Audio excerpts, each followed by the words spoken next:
wait. I forgot to unmute myself. Hey everybody, welcome to Outspites. I'm your host, Alex DeLunar. It's okay, I didn't actually give much of an introduction, so you didn't miss anything. Let's tone things down, shall we? There we go. I could do this before I stream, but I always find myself changing what I do anyway, so this is fine. Tone that down. Doo-doo-doo. Okay, it looks like I'm level enough. Let's tone that down just a little bit more. Okay, perfect. Let's go ahead and get things started, shall we? Alright, pop back over here. So advent of code, the Christmas code challenge, all Santa related and silly stuff like that. So let's get going. I just did day 1 already before I streamed. Let's go ahead and do day 2 and see if I can catch up before the month is over. Okay. So we got day 2. Let's see. Your flight departs in a few days from the coastal airport. Blah blah blah blah blah blah blah blah blah. Details. Okay, to try and debug the problem, they have created a list of passwords in the corporate policy when the password was set. So if you have set following list, each line gives the password policy and then the password. The password policy indicates the lowest and highest number of times a given letter must appear. Okay. Okay, so how many passwords are valid according to policies? Well, that's a pretty easy thing to check. Okay. Let's go ahead and get the input first off.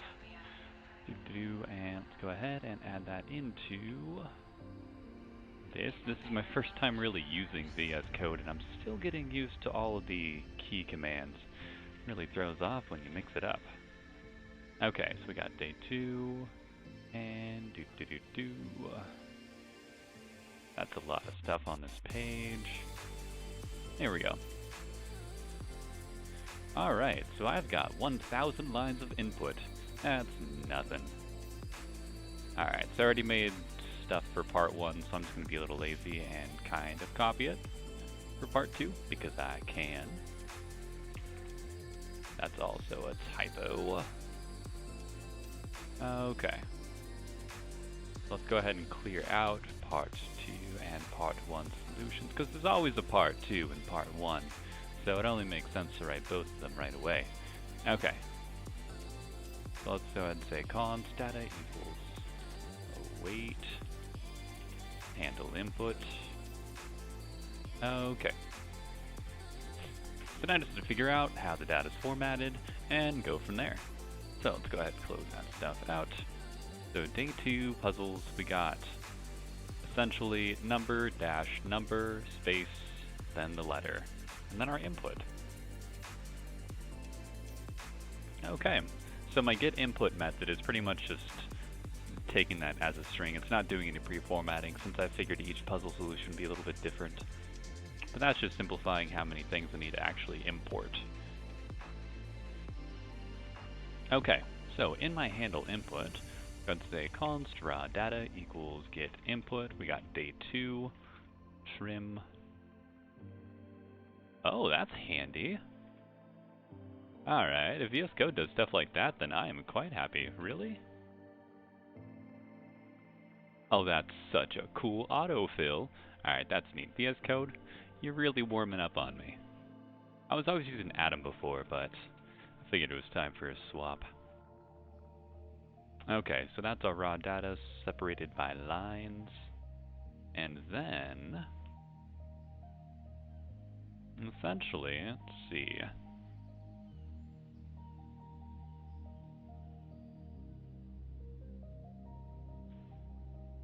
Well, I could split it off based upon the colon and then work from there, and I think that's going to be the best solution.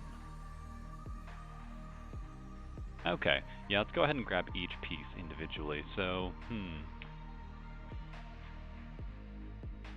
Alright, let's go ahead and say return raw data map, and then let's say it's line, and then I'll return an object for each line.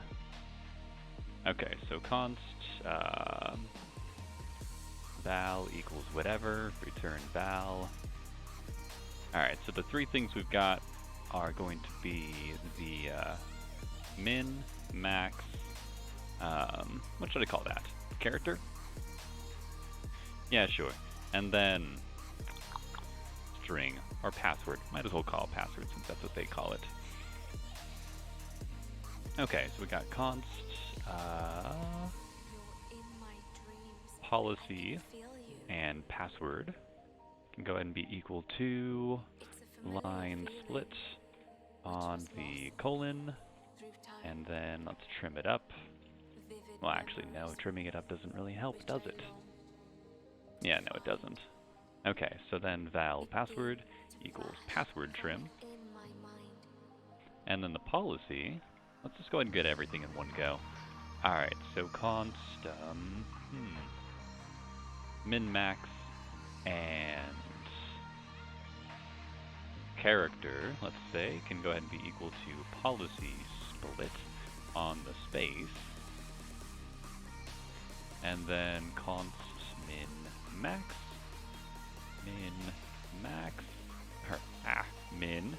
max, there we go.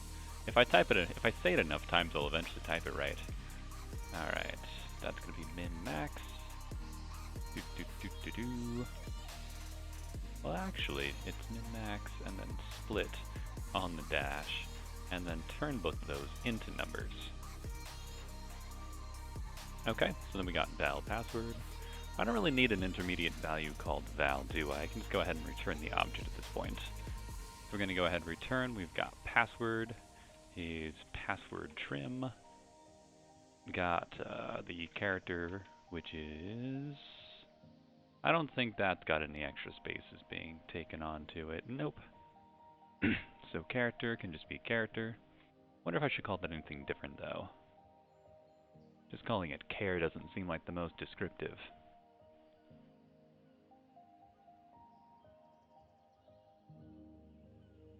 I suppose I could just call it letter, but then essentially it's the same thing, but with more letters, so it doesn't really matter. So we're going to call it character. Alright, then we got min and max. I think that's it. Cool. So it's all taken care of from there. And there we go. Don't forget our trailing comma, very important. Sweet, and then we've got it. So now our data, let's see, passwords and policies is what I shall call this, which is an array of all those objects. And then essentially, I do a, what is it, a count? How many passwords are valid according to their policies? Yep. Okay, so then essentially we'll do, let's just do count. Let's just do that and we'll iterate through. So for const,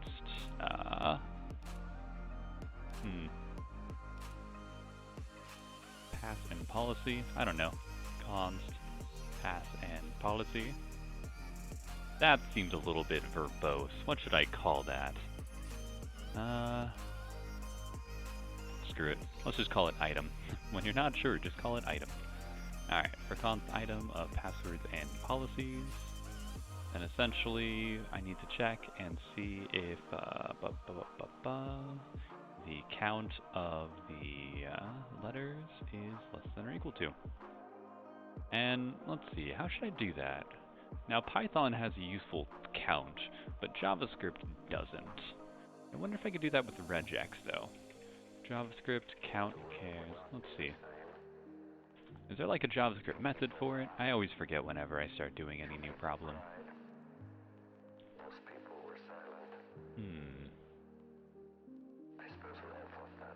You know, I could always convert everything that's not the character and then get the length. That's actually not such a bad idea.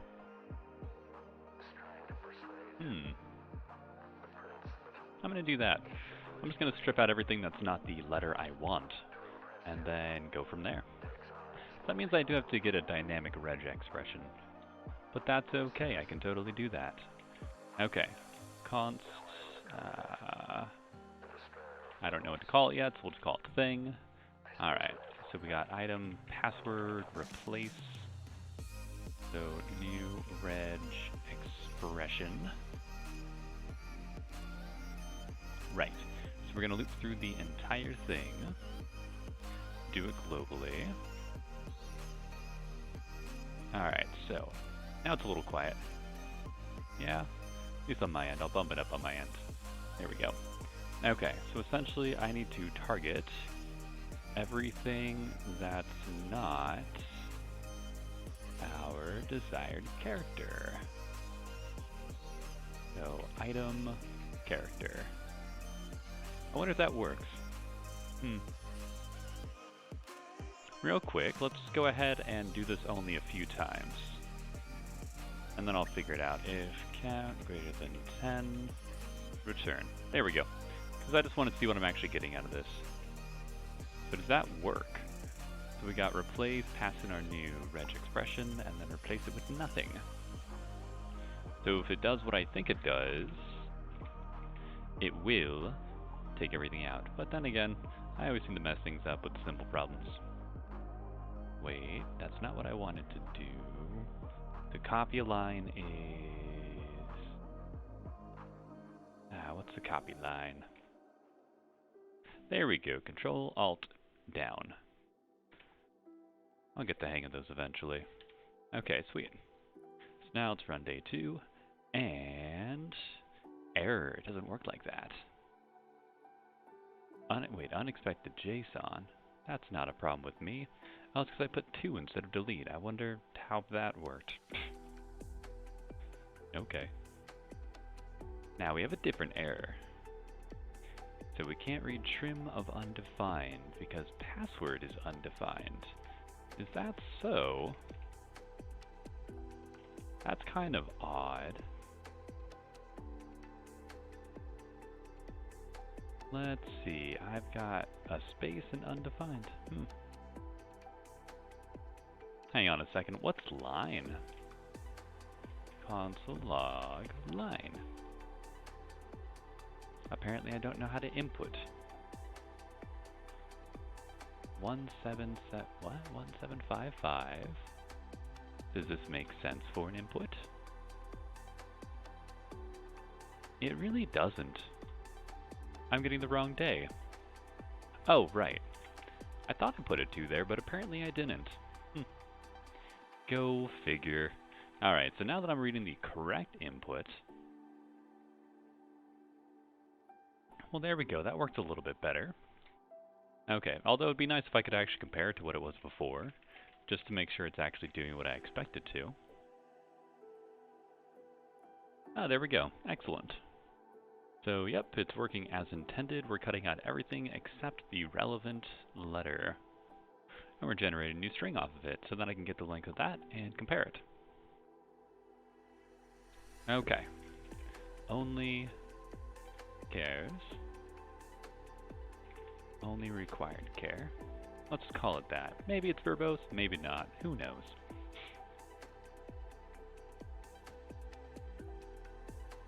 Okay. And then... what I need to do is check the if... so if length is... oh wait, no, that's not right. If only required care length is greater than or equal to min, and only required care length is less than or equal to max, then count plus plus. And then console log the count. Oh yeah, those things don't exist either. You know, I could object destructure this point. I'm pretty sure. So let's go ahead and do password, care, min, max. And there we go. Wait, that's an error? Is that not how you destructure? There we go. That's how you destructure. Okay. I don't know. The lines are a little long, though, so if I could cut that out, that'd be nice. But for now, let's just see if that works. Do I get an error? I don't. That's excellent. Let's see. How can I make this a little bit more readable? Because that's, I don't know, a little bit odd. Let's see. Const regex not required care. There we go. Just to make sure it's legible in case somebody ever has to look at this afterwards.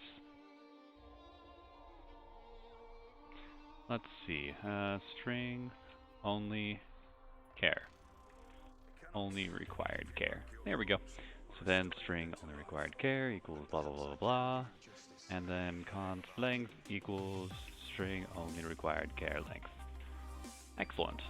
And that lets that line cut down, and there we go. Cool. It's a little better. Who knows? That's very opinionated. Alright, and we got 424. Let's see if that's right.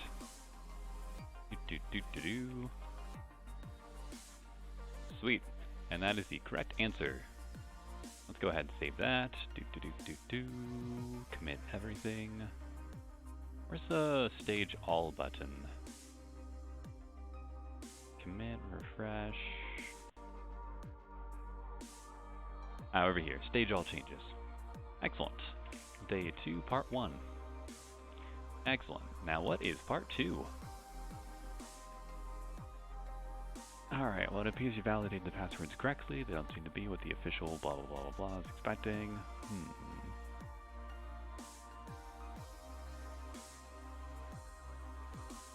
Okay, each policy actually describes 2 positions in the password, where 1 is the first character, 2 means second character, and so on. They are not indexed at 0. Exactly one of these positions must contain the given letter. Other occurrences of the letter are irrelevant for the purposes of policy enforcement.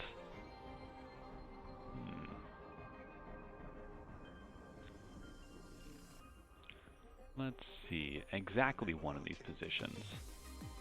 Oh, well that's kind of easier. Well, okay. Let's do that then. So now we'll copy all this for part 2. Although I suppose now the idea of min and max isn't quite the same, but that's okay. Alright, so we can cut out that regex because that's not quite necessary.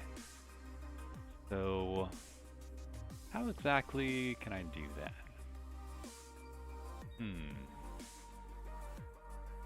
Let's go and say const valid. So then we go ahead and do password min equals char plus password max equals char. And I figured I would just check to see if it's equal to 1. However, I just realized here there's a JavaScript, the Boolean operator. I'm looking for an XOR operator. JavaScript. XOR. Pretty sure that's the one. Logical XOR is when only one is true. It is successful if the expression on either side is true, but not if both sides are true. Oh, but they don't actually have the XOR operator. Well, fair enough. Well, then I don't really need to do it then. So const valid, and then essentially, if valid count is equal to 1, valid count equals 1, count plus plus. And that should work out just fine. Because all I'm doing there is counting to see if the min and max are the character, and if only one of them are the character, then it's true. And that is indeed what I'm supposed to do, right? Oh, right, except for the fact that it is not 0 indexed. So we'll correct that real quick. Excellent. Now let's see what happens then. Also, let's make sure I know which one is actually for which. So we got part 2 count, and we'll have up to part 1 count. Let's try this again. Part 2 is 0, which means I probably didn't do it correctly. I mean, unless genuinely no passwords are valid, but that doesn't quite seem right.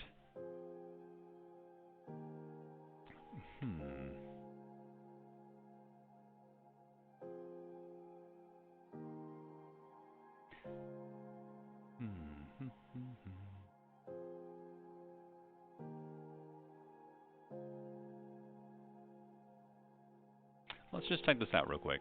Console log password min plus 1 password max plus 1.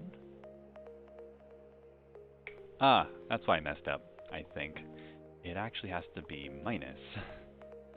Whoopsies. Because, yeah, the min and max aren't 0 index, but my array is. Duh. I did it the wrong way. However, it's still 0, which means that there is still a problem. Okay, so. First off, console log. Right, so let's just copy both of these. We got password min minus 1, password max minus 1, character, and just something to make it stand out a little bit every time. Now that is 1,000 lines, however. Maybe don't do 1,000 lines.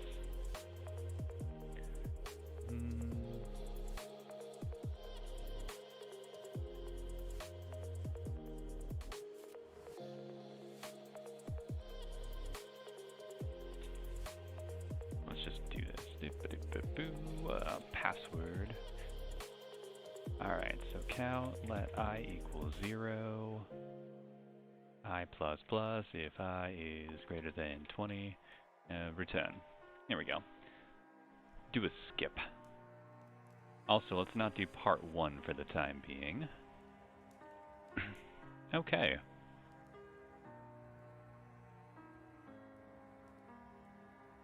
So, we've got this over here. It'd also be really nice if this didn't scroll quite so much every time, but small qualms. Okay, so we got the entire password, min, max, and then the checking letter. Yeah, there we go, line 2 should come out right, but it doesn't. So why is that? Okay, console log thing, valid count. Let's do this again.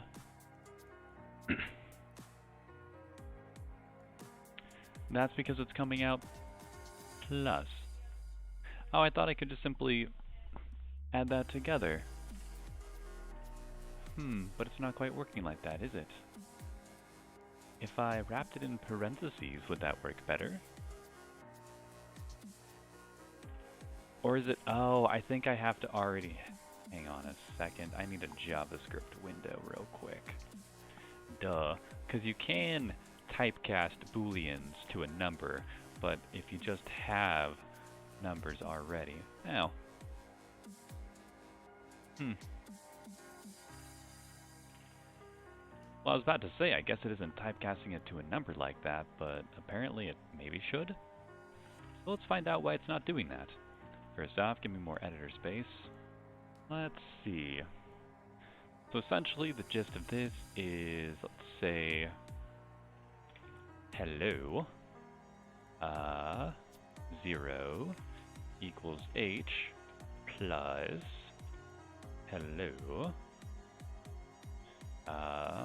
1 equals h. And so what I get is that. Okay, so yeah, it's not adding these together, but if I were to wrap this in parentheses, would it work as I expect? Let's find out. There it is. Just due to quirks, I suppose. Let's see. So it should work now, but do I want it to work like that? Is that, like, legible? I know I like that whole boolean to number quirk, but... ah well. I mean, I could do it like min matches and max matches and then do the math from that, but that just gets a little more verbose, in my humble opinion. So let's just leave it at that. Now I should actually get a number. And I do. Excellent. Now let's do part 1 and part 2 and run, and there we go. So part 2 should be more valid passwords. Let's find out. 747. There we go. And that's correct. Another problem solved. Alright, so that is day 2, part 2. Would you like to stage? Yes, please.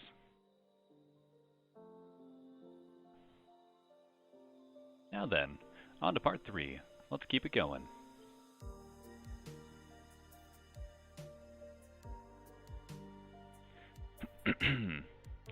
Let's see, blah blah blah, with the toboggan login problems resolved, you set off towards the airport, blah blah blah, due to local geology. That's just some fun info that I don't really need. Alright, the toboggan can only follow a few specific slopes. Counting all the trees, will essentially go right 3, down 1 every time.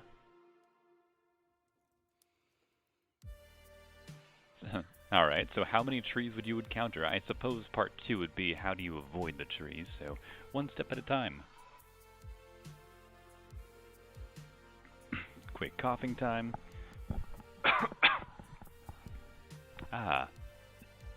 Okay. So, let's go ahead and get the puzzle input first off. Well, that's pretty long, and it says that it copies it, right? Let's see. You start on the open square in the top left corner and need to reach the bottom. The fog can only copy. Let's see. Okay, so essentially what it's saying is that if you go out of bounds on the right, just put yourself over on the left. Gotcha. I can definitely work with that. So let's copy. Can I select all? Is that not how that works? Oh, there we go. It does. Cool.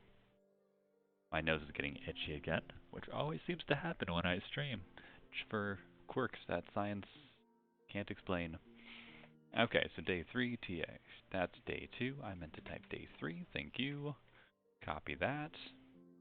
Let's go ahead and add in that script.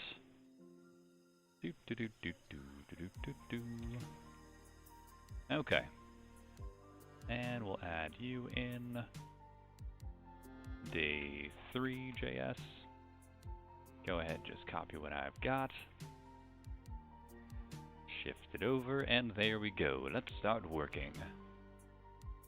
Alright, so first off, in my input, I need to generate a map of the area, which shouldn't be too hard. I've generated an array of data before.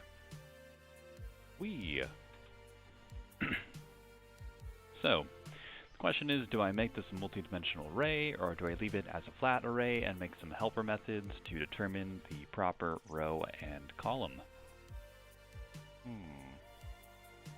Questions.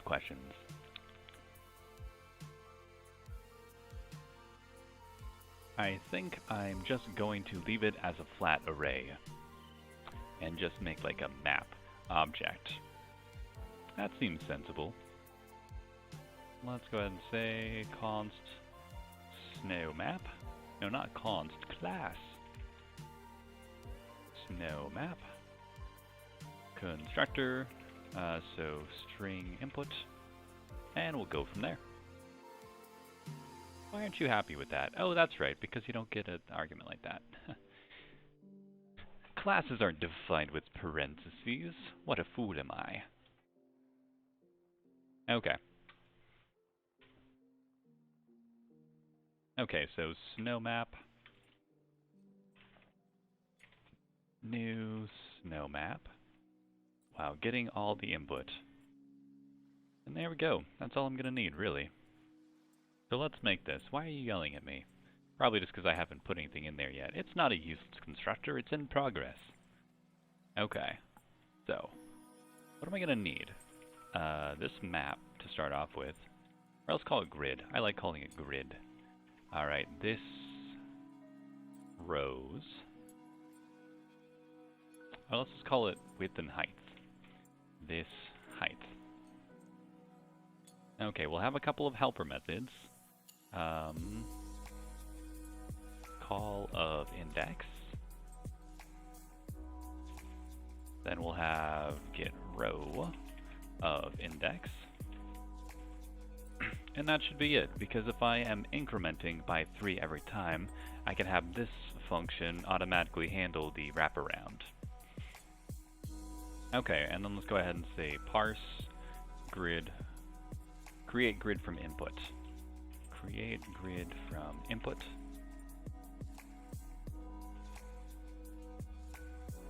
Excellent. And there we go. Let's go ahead and say, call this create grid from input. And we'll go from there. And let's go ahead and define these on the object itself. And let's go ahead and just have you default to nothing. Okay, and then we'll go ahead and make the class properties, grid width and height. Let's see, unexpected token. So yeah, I need a Babel parser for this, which I can make happen. I just need to remember what that is. Fortunately, I just did that in this other one. Wait, cancel. Open new window, please. Okay, now open the workspace. I want to reference it, thank you. Okay. So what are the Babel options that I added in? It was the Babel plugin proposal class properties. Right. Let's see. Although actually, this is kind of based on like the View app. I think what might be more relevant is doing it with my exorcism challenges, which did not use View. I would just use Babel directly. That'll be a slightly better reference. I just need to actually do this. Let's clone repository, exorcism. Go ahead and put that in my coding. And open. Also, I don't need to open a new window first. That's quite handy. This is just so convenient. Okay, so how did I make this work? So in my package JSON, I had the Babel parser right here, but I didn't actually need anything for it, I suppose. Was that just done per project? Maybe it was. I think it was. Cool. So let's just try adding in the Babel parser inside the primary Babel config, or inside the primary thing, and I'll go from there. Okay, so what I need are Alright, yarn add Babel core and Babel plugin proposal class properties. And I think I need the preset env. Maybe. I think I need the Babel ESLint at least, so that way it knows how to handle it. Cool. Let's go from there. If it yells at me about errors, about not being able to parse things, I know I need to add in more. Superior way to find it out. Oh, and I guess these are dev dependencies, so let's just swing those over here real quick. Thank you very much. Okay, so now you're installed. Now, do you read it correctly? Maybe not. Do I have to actually make you equal to something? I don't think that's how it works. Is it that option? Oh right, I actually need the Babel file. That helps too. That is Babel config.js, and in that file,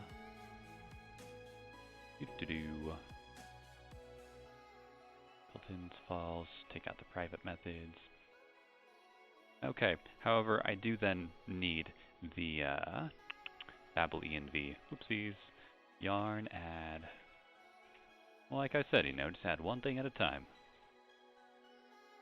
Resolving packages. Did I misspell this? What are you called?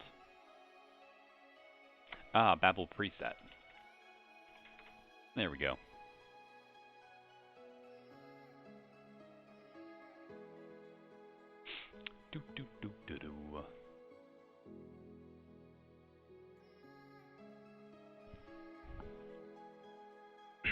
Okay, So then go ahead and pop back over here.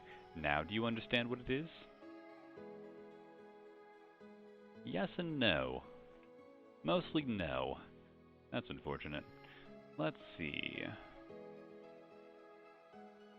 How did I write this out last time? Well, let's see. Writing in private variables is that, but I don't really need to do that. Is ESLint just not reading it yet? Oh, do I have to add something to ESLint? I think I have to add something to ESLint. This is what happens when you try and set this up manually after the fact. You have to remember how it works. There we go, I have to add in parser. Okay.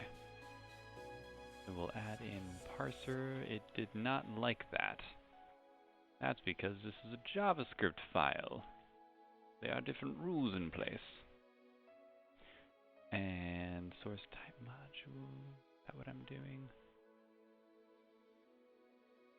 Nope, that's not a thing. Cool. Let's go ahead and just leave this as is, but with the parser as Babel ESLint. Alright, let's see if this works. Not quite. Can I define you there? Well, okay, that made it stop yelling at the very least. So we're making good progress. Const data equals await handle input. Cool. Let's just call this snow map. Grid. Okay. So there we go. That works now. Nobody's yelling at me. It all exists. Now, can I have it be something by default? Ah, there we go. Excellent. So now it's a thing. Which doesn't really matter if I set it to that kind of default value since I'll be overriding it, but it's the principle of the matter. Okay. So, now I just do the parsing here. Alright, so this grid can equal string input. We'll trim it off. We'll split it by line. Actually, let's go ahead and call it const rows. Yes. Okay, so this width, or this height, equals rows length. Okay, so const, this grid, or not const this grid equals rows map row split on a blank right.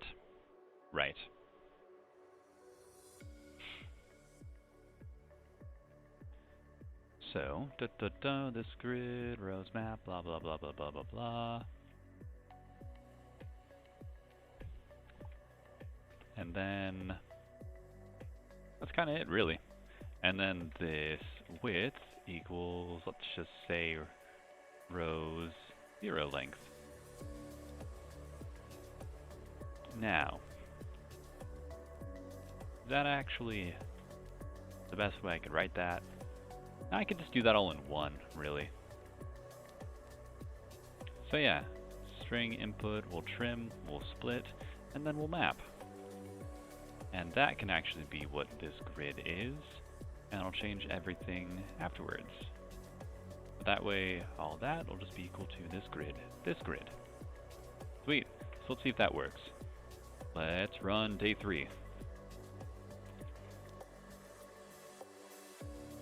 Excellent, and it looks like we got a good start to that. So I'm going to check that out, but I'll be right back in just one moment.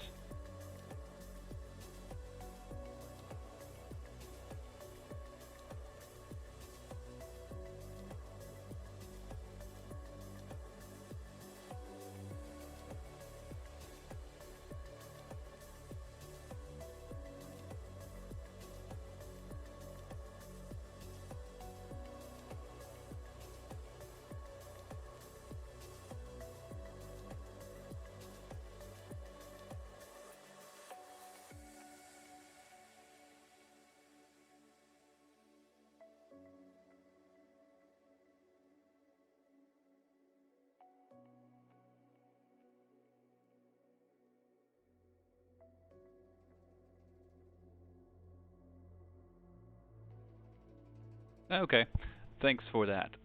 Everybody, I have returned. Alright, let's get to it, and sweet. Also, the sound stopped, or is that just me? Or did it just go really quiet?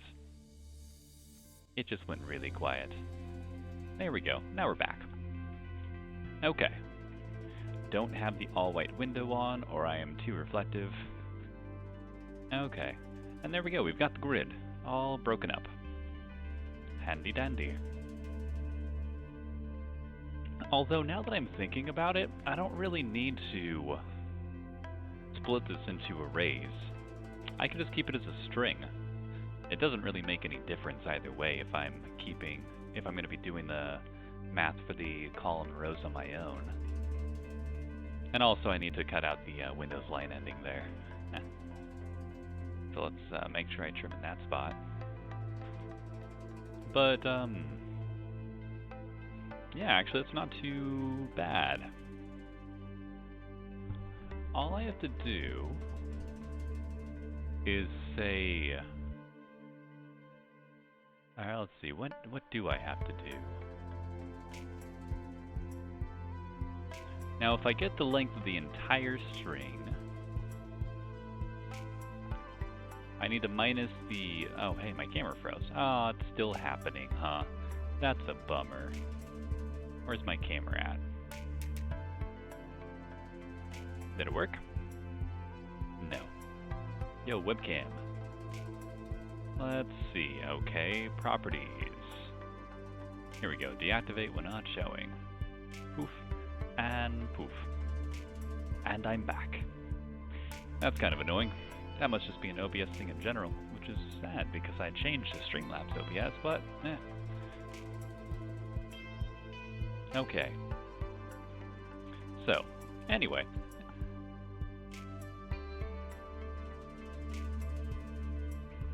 Let's actually do stuff. And also, is this R on everything? It is.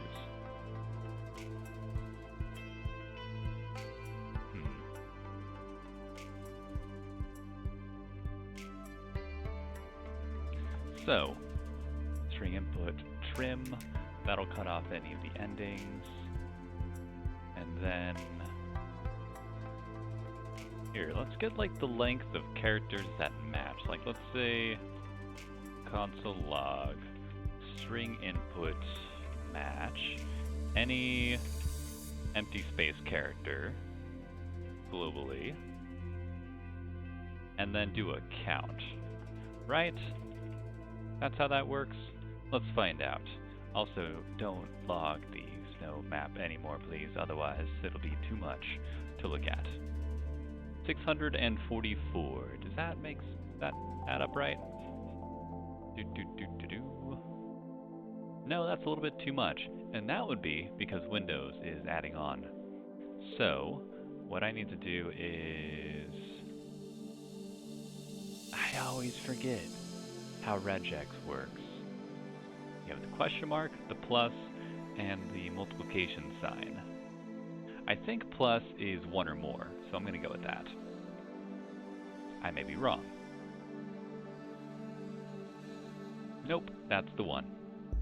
Alright, there we go, and that's 322 lines. But not quite, so the last one doesn't have it. Okay.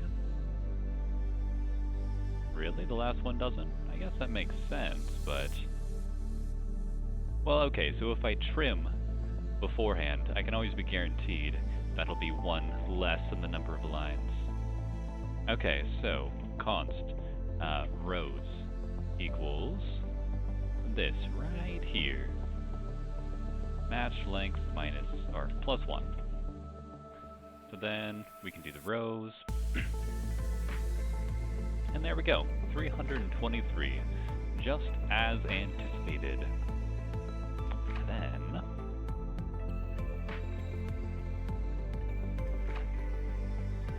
Then what needs to happen is if I were to divide the total count by rows, essentially. So let's say this height can be equal to that, then this grid can be equal to string input replace the same exact matching where it is the white space, whatever, globally, replace it with nothing. How is that wrong? Oh, because it's still adding extra stuff in there. Whoopsies, I didn't delete enough. Excellent. And then now that I have that, so console log this grid length, then this height, and the math should be something like this grid length divided by this height. But let's find out if that's correct first.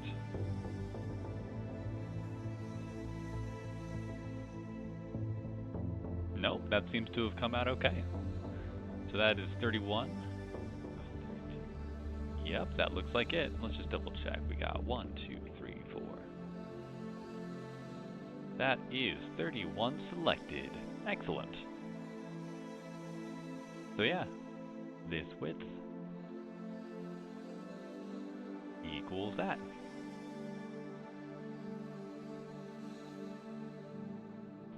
I feel like I could do that in the other order though. Whoop. It just feels weird to have height defined before grid. So there we go. Now I've got my grid all taken care of. So then, what I need to do is figure out the math for this. Let's see. Starting at the top left corner of your map and following the slope of 3 and down 1, how many trees would you encounter? So, that's going to be a for loop, like let's say I equals...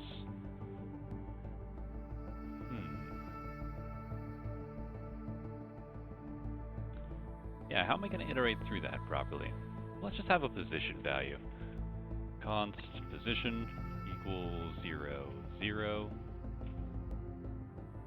And then let's just say while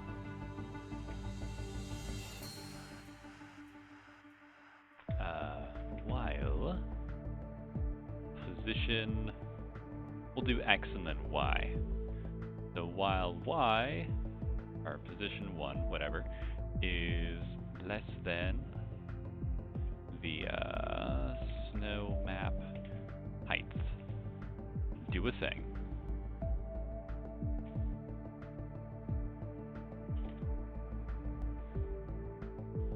Okay.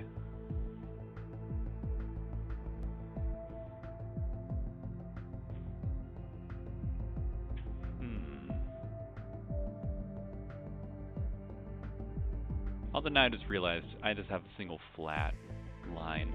So really what I need is like some way of handling that by default. Like let's say add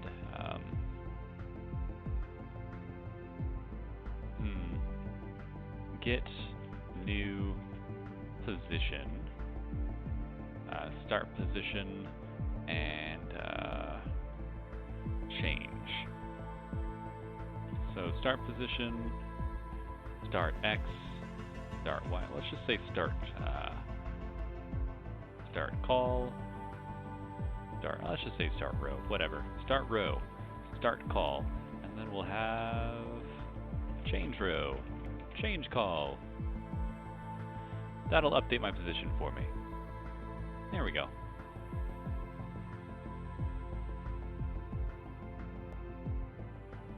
Then I can just simply add that in. So like every single time we can have like say this position equals, also this position needs to be a let now. Position can be equal to snow map, get new position of position, and then we'll add it by, we're always going to the right 3, down 1. So down 1, right 3. There we go. So there we go. And then while position 0 is less than snow map height. Blah, blah, blah. Alright, so for now, just to make sure things are going to work okay and we don't have an infinite loop, I'm just going to just return start row plus 1. Actually, that doesn't... Yeah, whatever.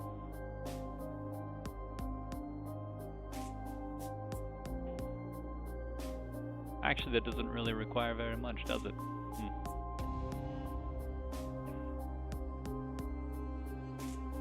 Here, let's say get index from of position. There we go. Let's say row and column. That's the method I actually need.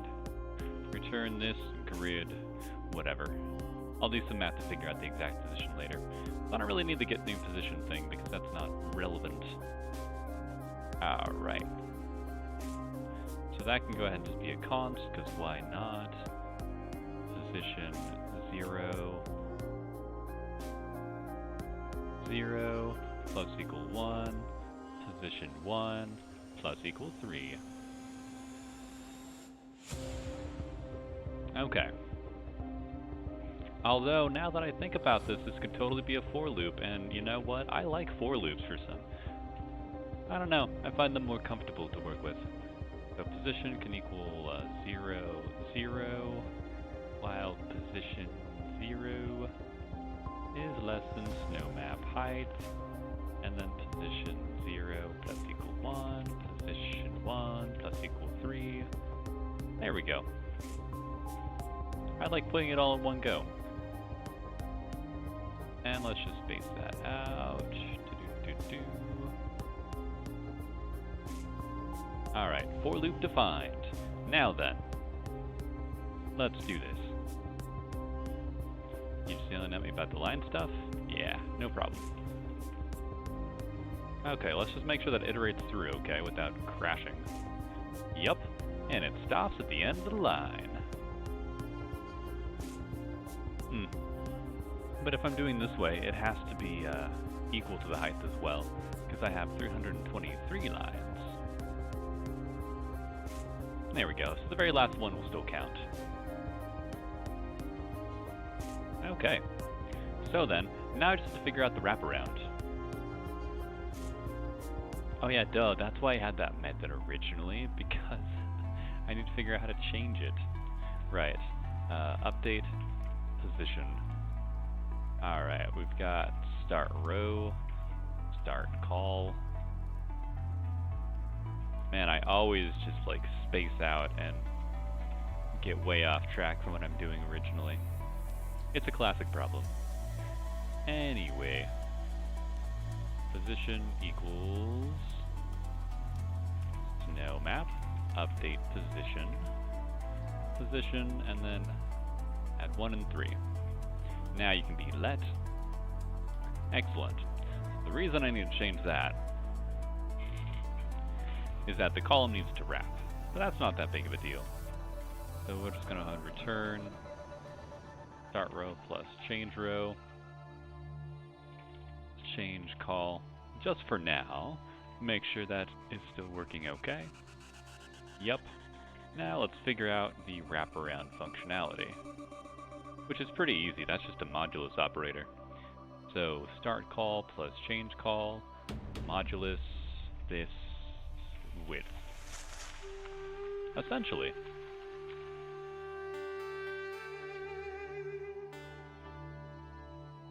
Let's see, so if it starts at 0, I always forget how the modulus thing works precisely when it comes to matching the 0 value. But there we go, so it's doing something. And I have, remind me, what is the width again? Let's see, snow map width. Well, let's just do that on a different console at the end so I can see it. Okay. Right. As long as it's not above 31, right? We go to 23, which adds up to 32. So we got 29. Then we go 30, 31, 0.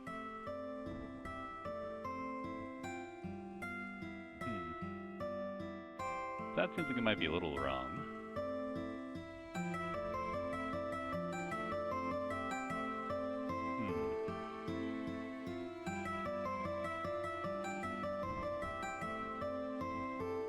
Well, actually no, because there'll be 0 at 0 and 31.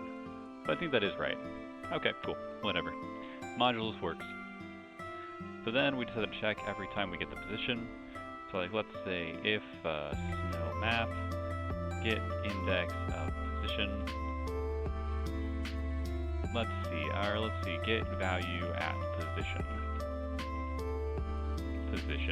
And if that's equal to a tree, then count plus plus, which by the way, I suppose I should define count. And at the very end, we shall console log count. With a part 1. I don't know what part 2 is going to be. Sweet. So now I just have to make that method actually. Get value at position. Well, I suppose index first. Let's see about making up the index. So, let's see. Index equals... Row's pretty simple. It's just going to be this width times row.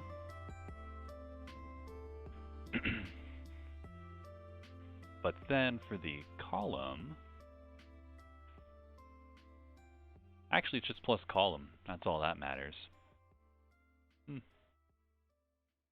And then, yeah, just return this grid index, essentially.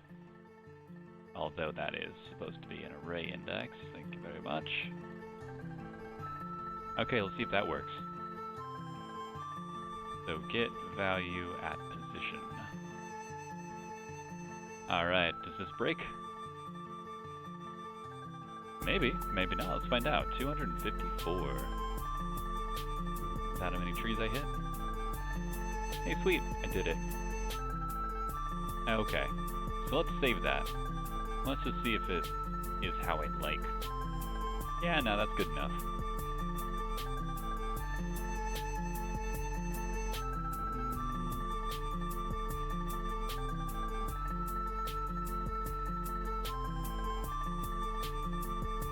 You know, I might as well just put that in the operator, but nah. Yeah, I'll tell you what, const snow map equals new snow map. Although, would that need to be a wait? Yeah, the problem is that it does a asynchronous thing. So screw it, let's just keep that wrapped in handle input like that. Just to make my life easier. Okay, sweet. So anyway, that is source change. Let's see. Or tell you what, let's add this a little separately. So Babel, ESLint, package JSON. That's right, keep commits separated. Okay, and that's just going to be add in Babel stuff for class properties. Okay, great. Now add in that stuff. Day 3, part 1. Now, let's see what part 2 has to offer. Alright, so time to check on the rest of the slopes. My face is in the way. You need to minimize the probability of... Right, now you have to try and dodge the trees. So, determine the number of trees you would encounter if, for each of the following slopes, you start and traverse the map all the way to the bottom.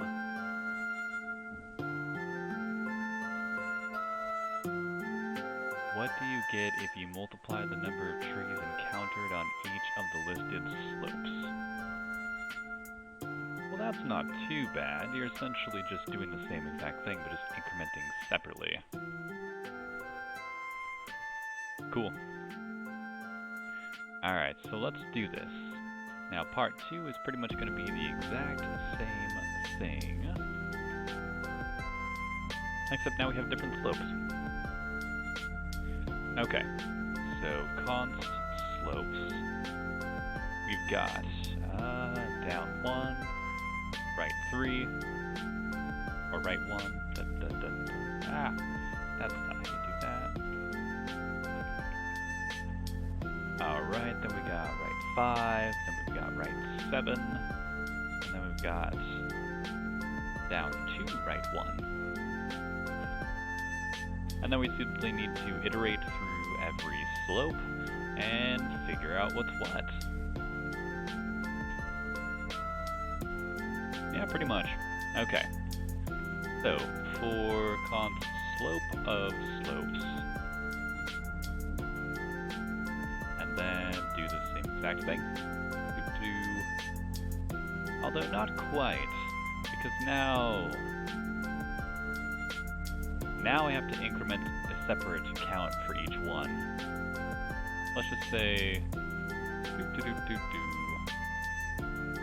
const counts per slope can go and be equal to array.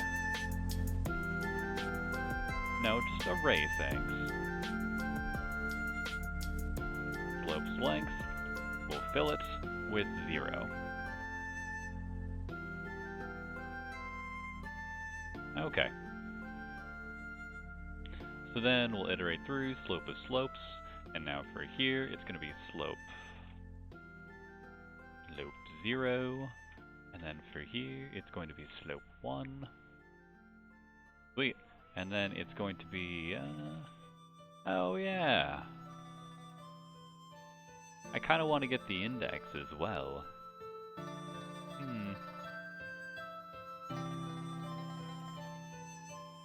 Let's just say slope index in slopes. I'd like to get the index and that at the same time. I think that's what, array entries? I don't think array has an entries method. Let's find out. Console log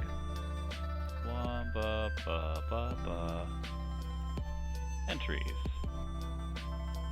Oh hey, does that actually work?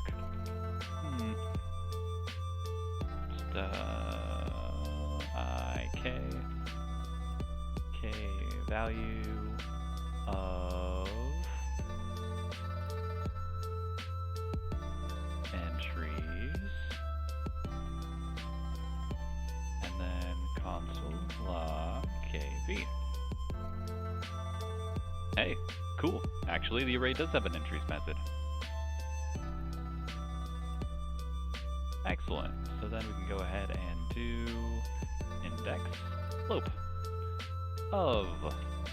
Excellent. So that means I can now do count per slope index plus plus. And then at the very end of it all, we just need to do it. So const sum equals counts per slope reduce. Although it's not really sum, it's wow, how could I forget this? Product. It's product when you do multiplication. So product value, and then just return product times value, and start with 1. And then go ahead and do that. And did I miss a... There we go. I added an extra parentheses. How foolish of me. Ooh. Oh, I forgot. I was about to say, did I accidentally miss something? Nah, it's fine. Alright, let's try this again. Alright, and then part 2. Alright, well that seems like a big number, but let's find out what happened. What happens if you multiply together the number of trees and counted each of the slopes? And that is correct. Excellent. That was easy.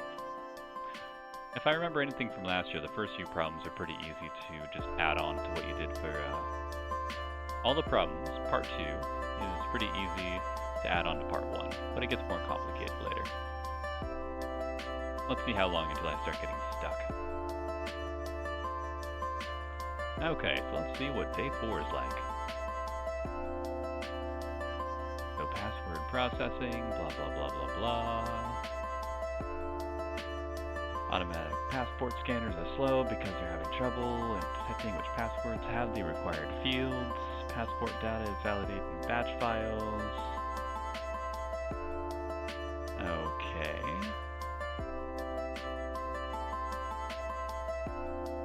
Let's see, passports are separated by blank lines.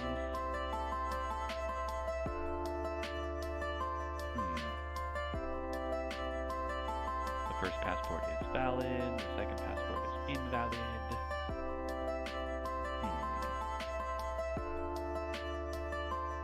The third passport, the only missing field is CID.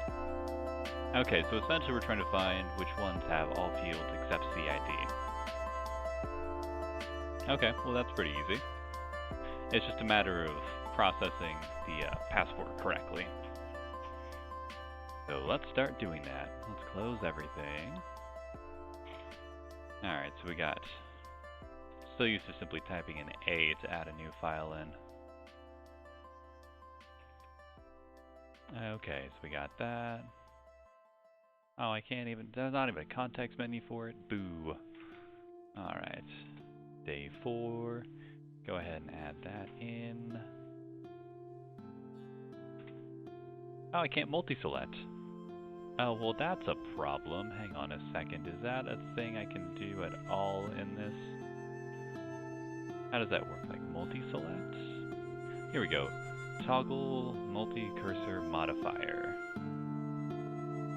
Is there a control available? Just control. Does that work? So now I can just like do.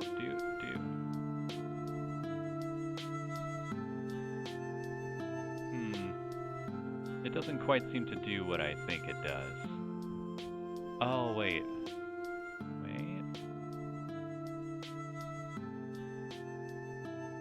Is that... No, okay, so that's not doing what I think it does. Is that an extension I have to get? What is it about? Toggle multi... I really like that functionality, so I'm going to take a quick little distraction break to figure out VS Code multi... cursor modifier.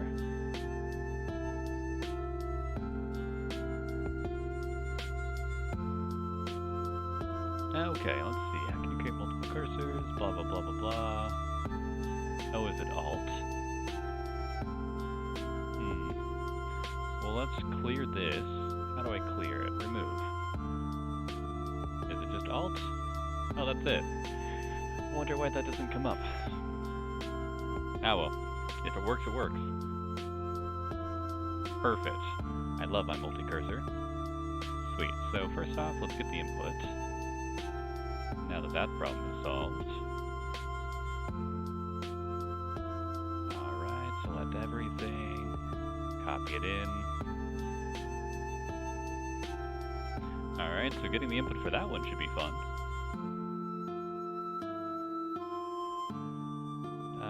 Go ahead and just copy everything to start off with. Copy, paste, remove the parts. Okay.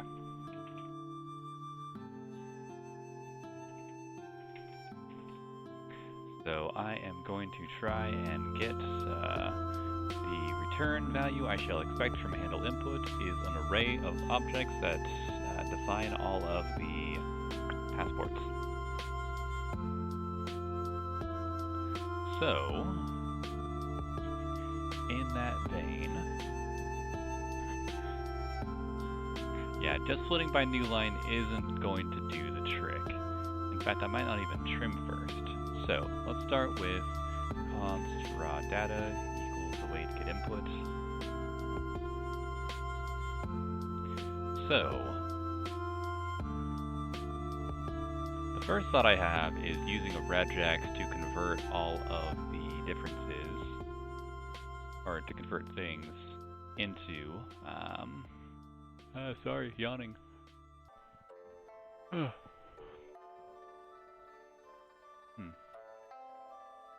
Right, so, the thought process I have at first is to use a regex to convert these single line endings into spaces. That way I'd leave that there. Not quite sure if that would work out as I'm intending, because I'm on Windows, which is adding in the /n/r line ending. I could always remove that, but if I try and remove multiple line endings, then I'm essentially going to be removing this blank space. That's not what I want. Essentially, if I have two new line characters in a row, and then I could convert the Windows thing into a space, or just trim it. Okay, I think just splitting by double line characters is what I want to do. Okay, so, const passports can be equal to raw data, trim, split, based upon a double line ending. Great. So now I should have arrays of all these fellas. Then, what I can do is map passport, or let's see, unformatted, let's call it. And then return unformatted, replace any white space character with just a space, because that'll catch any other line ending things as well. So now it's all spaces. So now I can map, and let's just say passport. Then I should have a single line separated by spaces for every property. Okay. So now I can say like const fields equals passport split based upon the space. Then const, let's say for const field of fields, we've got const key value can be equal to field split on the colon, and then just simply return, or no, let's see, const formatted data can be equal to that, and then formatted data key equals value, and then return that thing.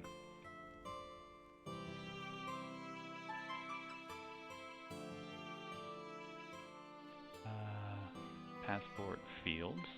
Oh, passport fields. Okay. I don't know if necessarily that works or not. Let's find out. Return passports. Alright. Console log passports 0. So if this works, I should get the first one in the array.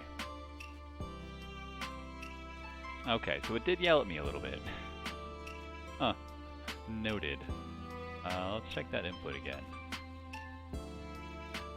Huh.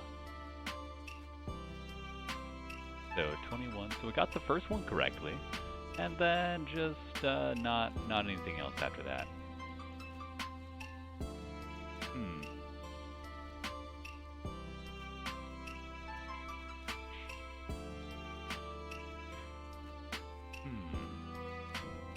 Okay, so what I'm going to do is after the splitting, I'm just going to get a single item.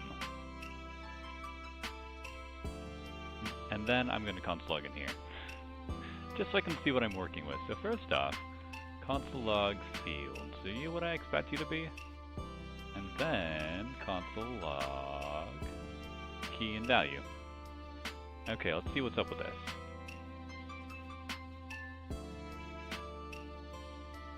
And then the other thing. Okay, so what do I actually get when I do this?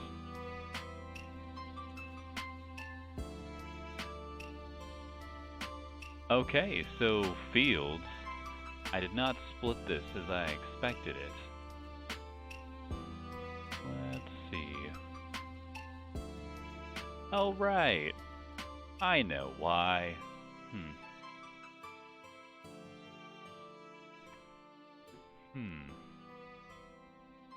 I'm splitting it by line. That doesn't quite work out so well, does it? I need to kind of, I don't want to split it based on... let's see. Actually, so we got the passports here. I'm just going to go ahead and comment everything else out. Console log passports 0. Is that what I expect? Because I have a feeling it's not what I expect. Let's find out. Run day 4. What do I actually have? Oh yeah. Don't do anything about you. Okay, so that gave me everything, essentially. So, not all that helpful.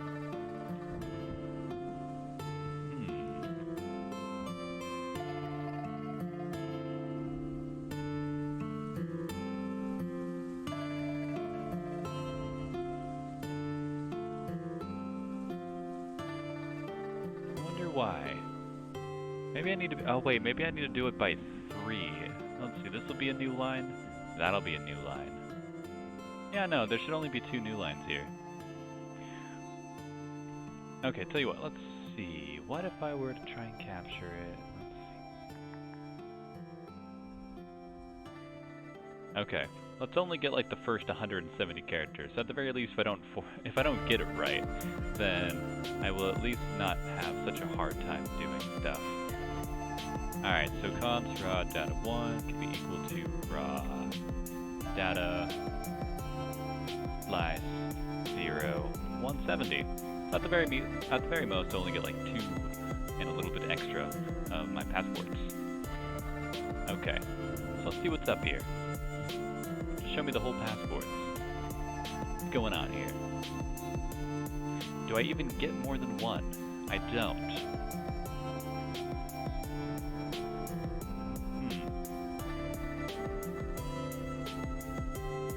And that's because it's capturing the new line character there too. I wonder if there's a regex for only new lines. I feel like that would do what I wanted to do. Alright, JavaScript, regex, reference. I really need to bookmark one of these eventually, because I always end up looking it up and I always have a hard time finding just the reference expressions. Oh, that wasn't so hard. Character classes, please. Here we go. So let's see, has one of the following. New line. Well, apparently not. Let's see. Matches a single white space character, including space tab, form feed, line feed, other. Let's see.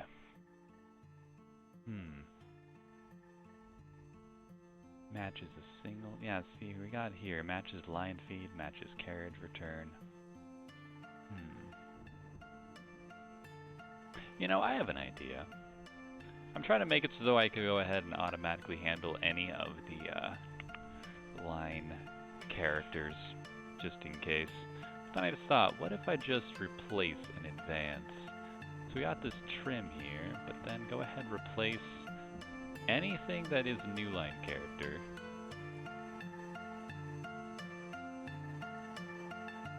with the space. Okay. And then I can simply grab any space that's at least 2 spaces and split it on that.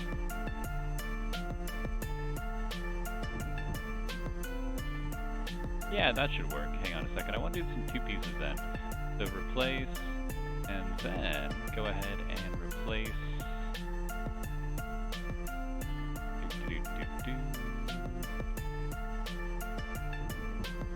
Okay, so any space that comes in 2 or more times. Okay, let's see passports now. And there we go, now it's double space. So now if I were to split this on, say, a double space, hey, what do you know? Now I got the different options. Although, I might as well just be fun and split that with the new line, then I can just split on new lines. That'll be a little easier to see. Okay, there we go. Now I'm separating this, but let's see if that line's right. Because EI doesn't seem like it's defined. Oh, that's because of me cutting it off there. Gotcha. So, is there any way that I can simplify that a little bit? Because I have 2 replaces going on. I never quite feel good about that. So the first one, I'm just converting every single white space, line character, whatever, into a space so I can work with it consistently. The next one, I'm splitting it apart. Is there any way that I can simplify that?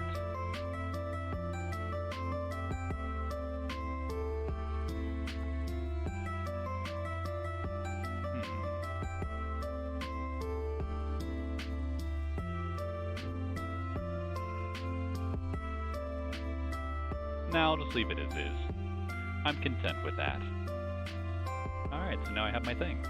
So now let's not take off just a small subset. Now let's go ahead and check a few of the passports. Like, let's just check the first 3. That's not how slice works. Right. Okay.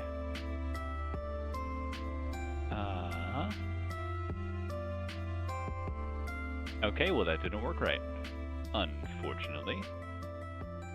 It only got me, it's not handling the different options very well.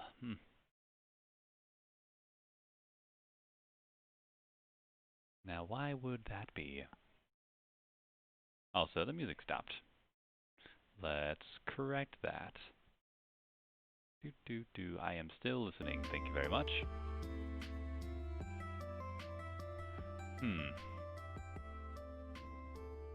I guess that's because every single line counts as a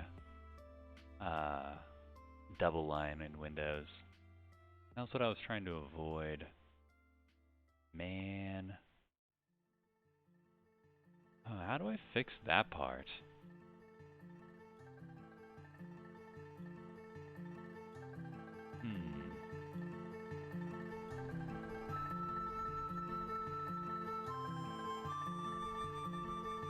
Let's see. Let's just see. Different line endings. Regex. Convert to single new line. That's essentially the problem I got. Is there any other kind of line endings, or am I just overthinking this? Let's see. Linux uses /newline, Windows uses rn, and Altmax uses /r. Let's see. Oh, an or. That seems like it'll work out okay.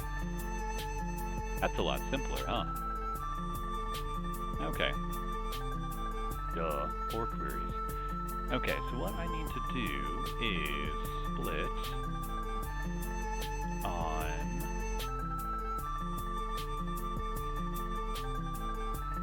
Oh wait, can you split based upon a regex? I don't think you can.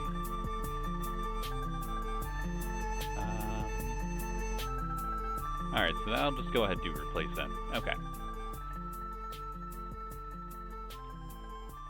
So, go ahead and let's say...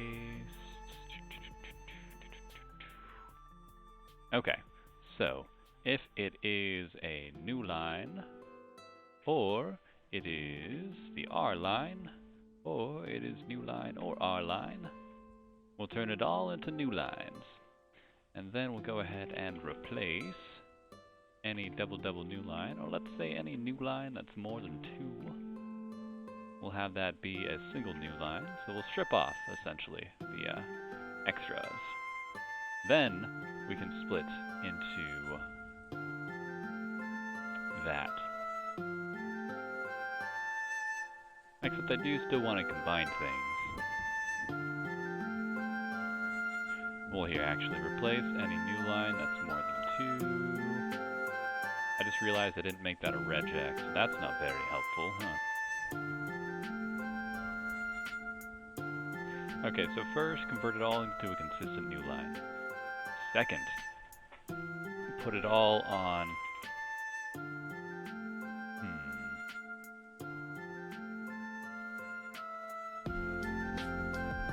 Yeah, screw it, let's just see what that looks like. We have an error, invalid regular expression. Oh, that's because I used different bracket types. Whoopsies. Try that again, shall we? Okay, now let's get...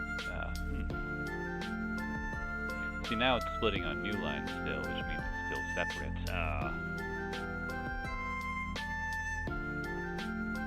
So I still need to solve... Oh, that's because of how I'm doing that, huh?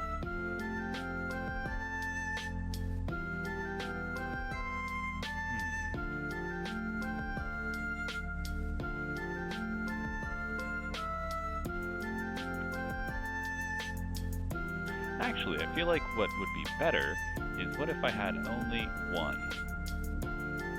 So any new line 1 becomes a space, and then I split on new lines.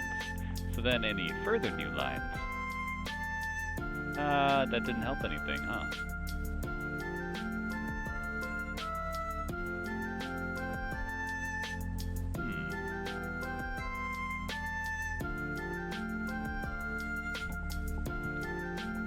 I suppose that because it captures each one individually.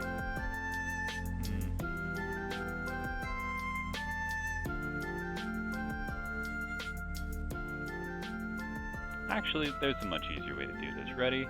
N plus. Any consecutive lines. Guess what? You become a... No, darn it. I am vastly overthinking this for a very simple formatting problem.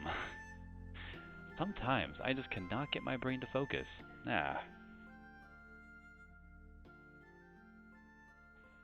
Quite infuriating. Okay, let's look at stuff.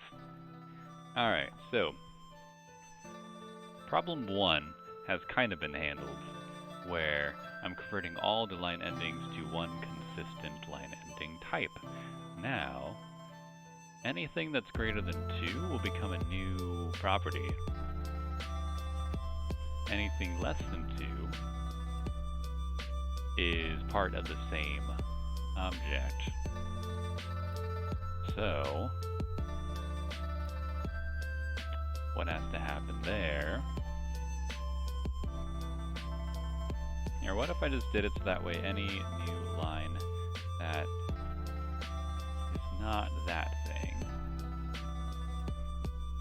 So there we go. If I do it this way, it won't capture 2 new lines in a row.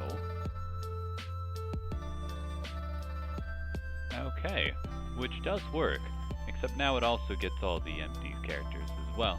But let's just see if that does indeed add the same properties to a line. Nope, now it's just still splitting everything by line. But that didn't really help me, unfortunately.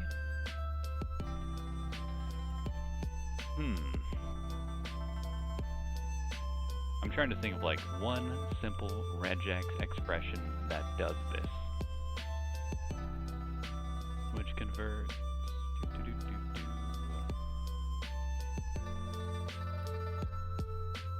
I think I am overcomplicating this in my head. Okay, so anything that is a white space character, convert it to a space. Then split anything. Then replace anything that is a anything that is at least 2 spaces.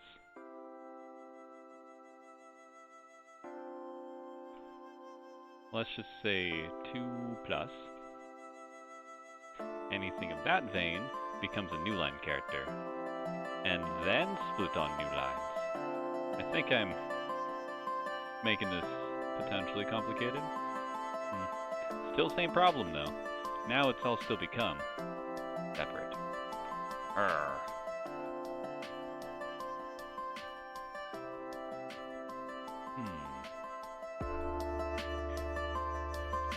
Okay, I am going to take a look at what this looks like before the split. So it's all become separate, yes. Now what happens in the preceding one? Okay, so this is working kind of as expected.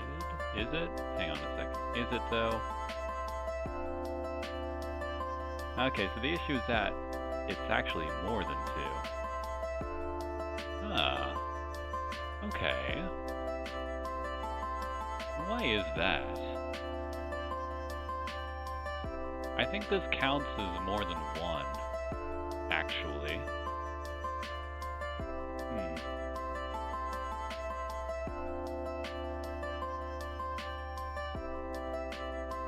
One, two, three, 4.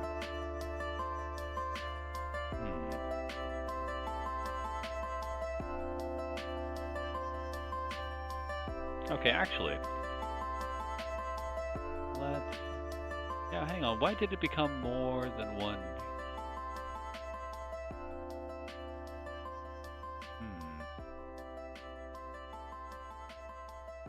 So I've converted the R, and then the N. Well, is it NR, or is it RN? Did I just get that in the wrong order? Oh, it's RN. That's why it's going so wrong. Because I'm not actually converting it properly. Whoopsies. Okay. So then 1, 2, 3, 4. 1, 2, 3, 4. It still feels like it's being converted incorrectly, but let's just find out real quick. Run day 4.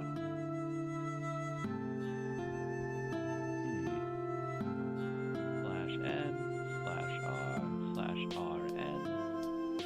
Yeah, it's reading more than necessary. I'm actually adding on new lines to this. Now, why is that?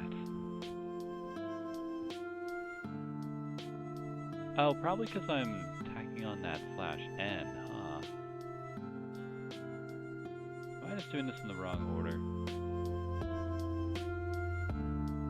Oh, that is how I'm doing it wrong. Because I have that /r first, it's actually... because I have the /r first, it's capturing that first all the time, which means every single new line becomes 2. That's how I programmed it actually. Whoopsies. Now it should work. Okay. So now what needs to happen is that we're converting everything to spaces first. That way it all becomes part of a single line. Then replace, then split. Although I don't really need to replace anymore though. So now I know it's going to be 2 spaces. So now I can just capture 2 white space characters. Or here, actually this can be split space. Let's see if that works.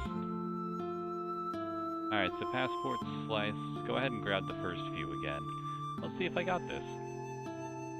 After a whole lot of talking. Hey, there we go. Now I finally did it right. It was all because of the order I decided to do things in. My little regex replacer here. It always found that /r first and converted to an end, instead of converting the r/n group to an n. And that's why I had problems.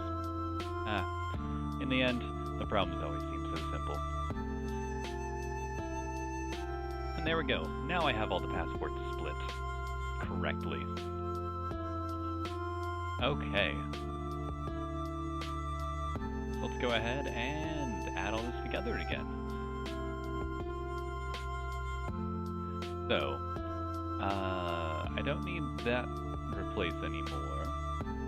So now I can iterate through. So we split it on the space, we get the fields, and we go ahead and generate them after that. So let's see if that works. Okay. Let's see if the third one works correctly. The first time we get the line split. And I do. Excellent. Now I can iterate through and check them. And then I can go to the bathroom. One thing at a time though. Okay, so const required fields. Alright, so the required fields are... Let's see, toggle, not that. There we go. Still working on my key bindings. Okay, so, wait a second, that's the wrong one. Here we go. Alright, so the required fields are birth year, issue year, expiration year, height, hair color, eye color, passport ID. Because the CID is not required. Excellent. So I can just iterate through and check and see if everything has it.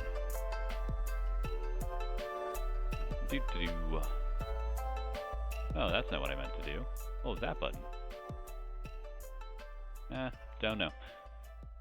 Let's see, Control B, there we go. I like to have it spaced away from the left a little bit. Just makes it easier for me to see it. So now, let's say const or let count equals 0. Let's go ahead and just move you up a little bit. Okay. So let count equals 0 for passport, or let's say const passport of passports. Okay, and then count plus equal required fields every, yeah, I think it's every field in passport. And then console log part 1 count. Let's just say valid count. There we go. Make every variable explain itself, right? That's what you're supposed to do. And terminal is not that one. That one. All right. Let's try it for real this time. Print it, and I have a count of 0. That not great. Also, you can't see me, can you? Or you can't see the output. Maybe my face should be on the right side. That would probably make more sense, huh? Camera, yoink. There we go. Oh wait, except now it's a little bit off. Let's just adjust that a little bit. Yeah, there we go. Yay, here I am now. Okay. So I got a count of 0, that's not very helpful. So why though? Required fields, BYR, blah blah blah blah blah. Alright, I need a smaller subset to work with so I can actually console log as it's working. But yeah, let's do like the first 10. Alright, so console log passport fields, just so I can see it a little easier. Required fields. So that's just gonna log it all out as I expect. A little too much perhaps, but that's okay. Let's say like this one, we got BYR, IYR, EYR, HCT, HCL, ECT. Okay, so there are things missing out of each of these, sure. BYR, IYR, EYR, HGT, HCL, ECT, okay. Wait, is ECT actually one of those, or is that a typo of me? Oh, it's ECL. Yeah, ECT isn't a field that's even here.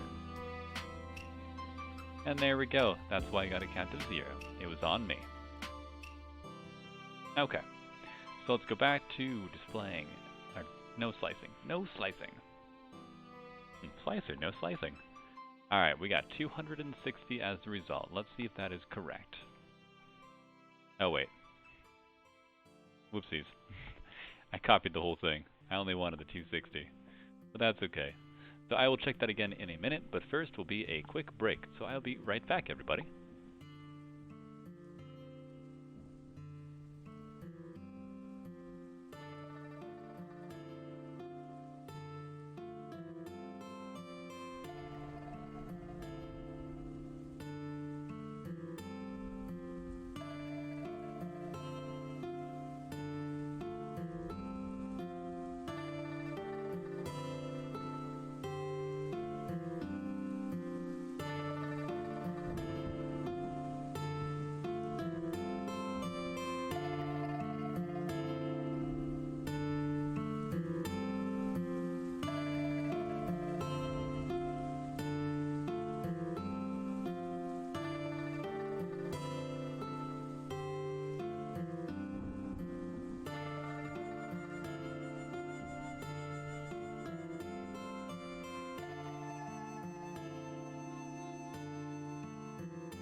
Okay, thanks everybody. I have returned. Wow. Alright, so back to it. So now let's try to enter that submission again.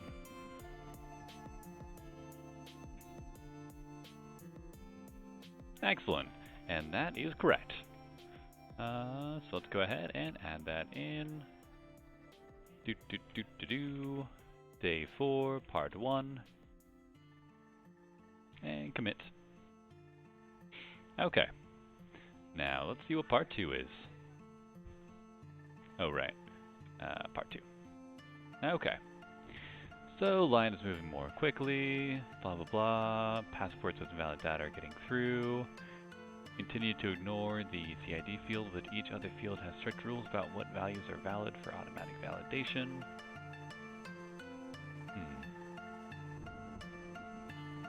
Okay, so pretty much just check the present and valid. Well, that's easy. Okay.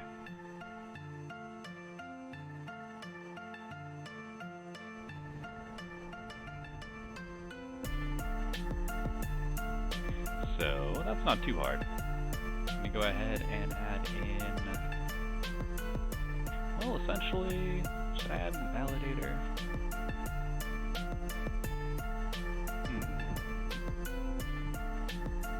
Yeah, let's just make a quick little class to encapsulate everything. I like classes.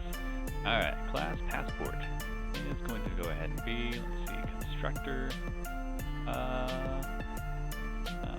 data, why not? Okay. Let's just go ahead and save valid fields. Let's just go ahead and do this here. Let's say valid fields can be equal to an array of this stuff. Okay. And let's just go ahead and say validate.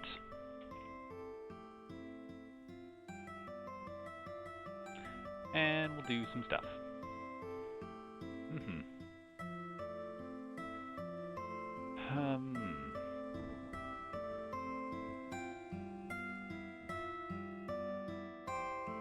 How should I define those rules?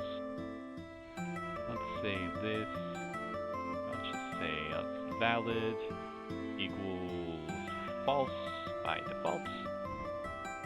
And so this attributes, or let's just say this data equals data.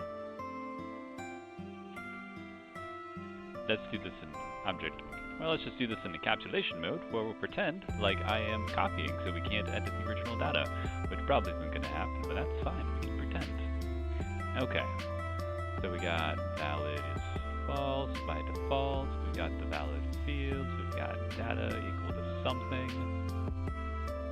Okay, and then we'll just run like the validate thing. So what we'll do now,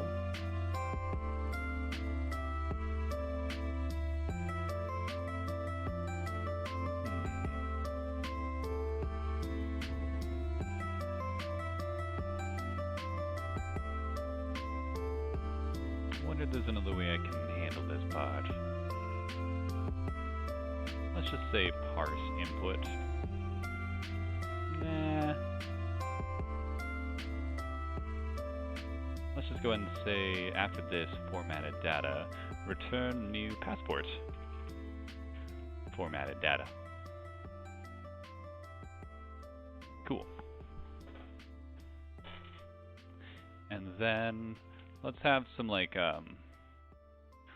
false, let's say, or let's just say run validation false. Let's just say it's valid true by default. And then we'll have this options. And then if options run validation, this validate. Excellent.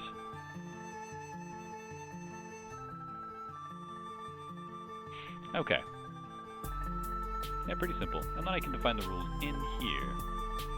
Alright, so this first one's pretty simple. In fact, they're both going to do essentially the same thing.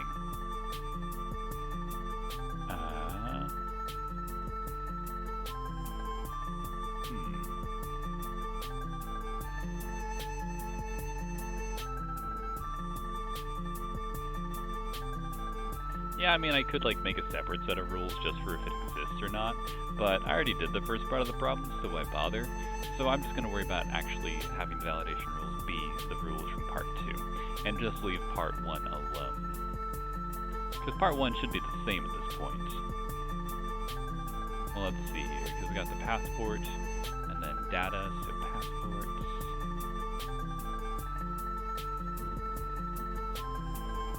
Right, required fields, every field in passport data.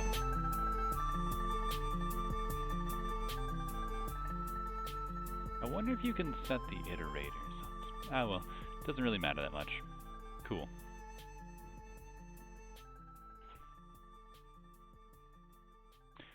So that should still work for part 1, so let's just double check. That is still 260. Excellent. Wait, is it? Hello? It scrolls too much. I have trouble keeping track sometimes. But no, that's fine.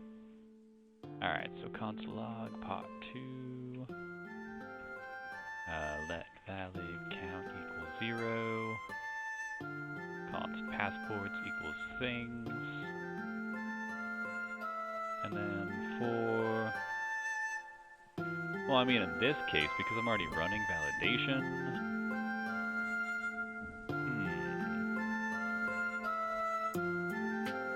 I'll just run validate separately. There's no need to make that more complicated than it needs to be. Let's see.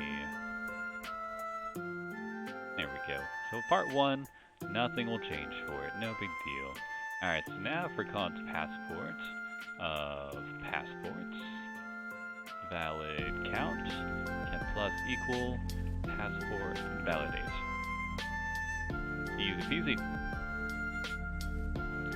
To return false, and it should at the very least not crap out. Excellent. So now all I have to do is make the validation rules actually run. So validate. How can I do this?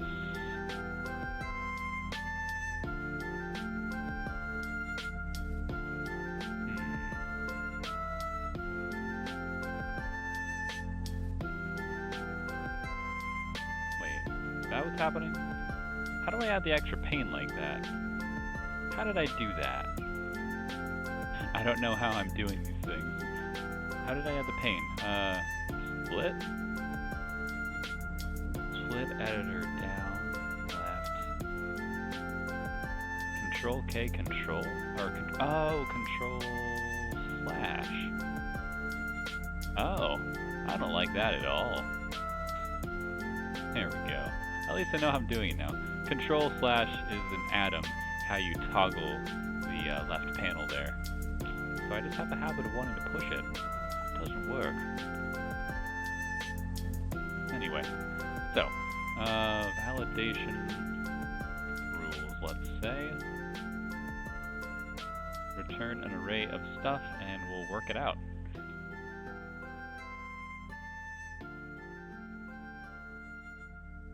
Nah, let's just leave it all in validation. I'm trying to think in like some model languages I've worked with before where you set up separate rules and then it just runs through, but that's just overcomplicating the matter right now. Okay, so, validate. So how does this work? Birth year. Alright.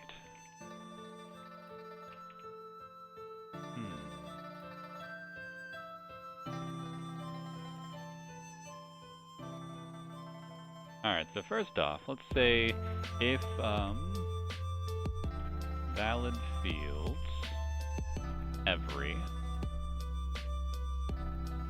let's just say fields, and field in this data.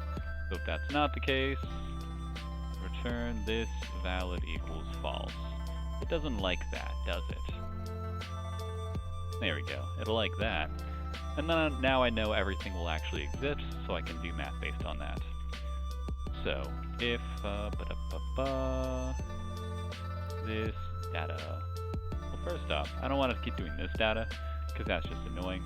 Let's just say valid data, valid fields equals this. There we go. a little bit less to type in every time. Get over here. Thank you. Thank you. Alright, so if data birth year is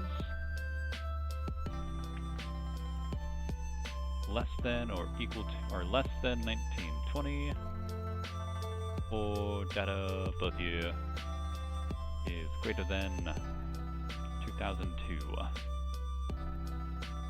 Except, of course, it's not a number by default, so number data BYR and number,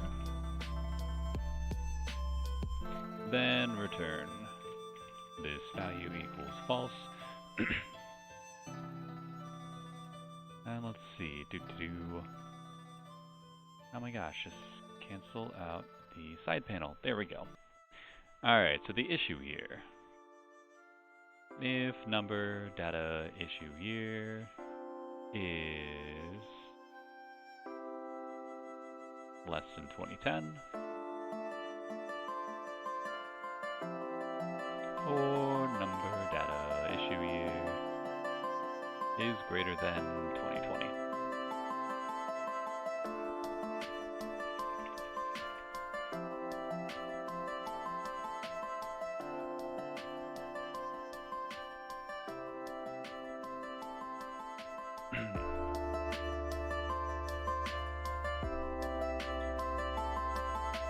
I'm just wondering, as I go through this, if there's any way that I could simplify.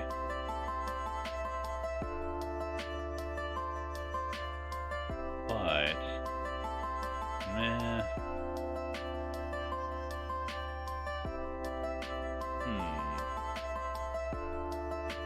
I mean, I can pass in this data.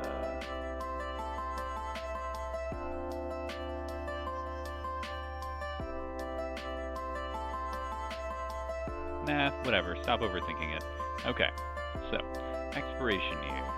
If number expiration year, that's not how number works.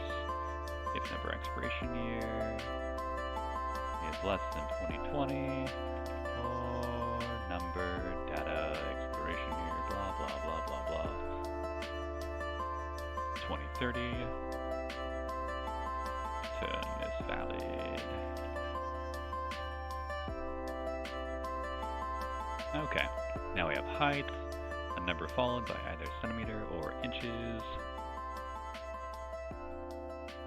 Okay, so that one's going to require a separate thing. Alright, so if data height ends with centimeters, and then, man, there's just so many little rules to set up. I just want to separate it so it's easier to see. Alright, validation rules. Return an array of stuff. I mean, I could just set up a validation for each individual one. Validate BYR. I mean, why not? That's not how you copy a line. Go away.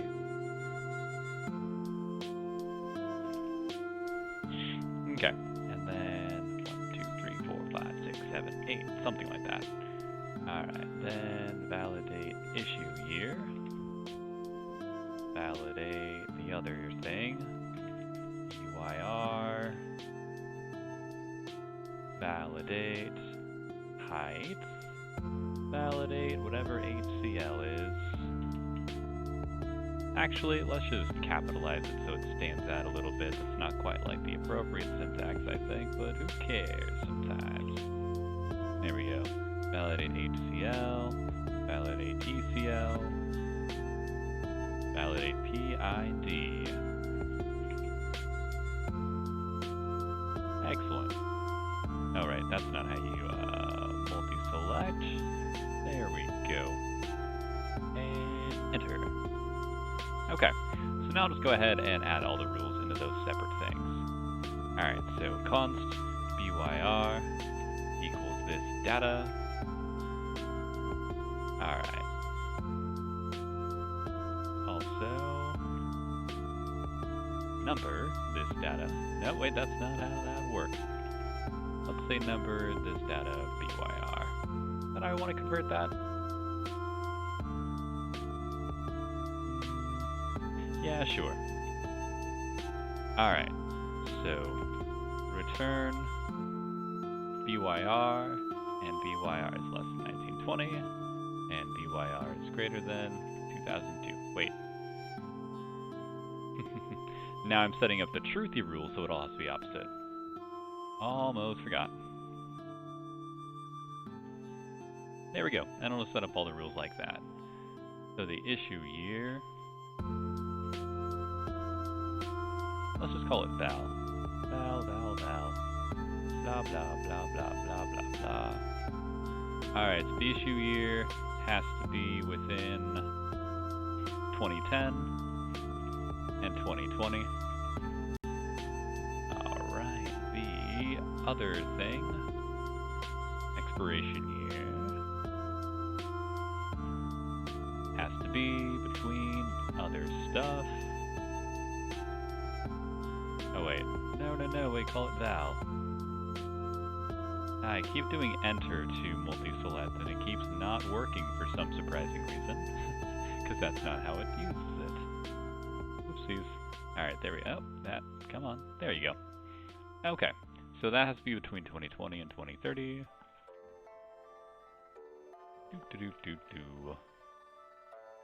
Alright, now that stuff can go away.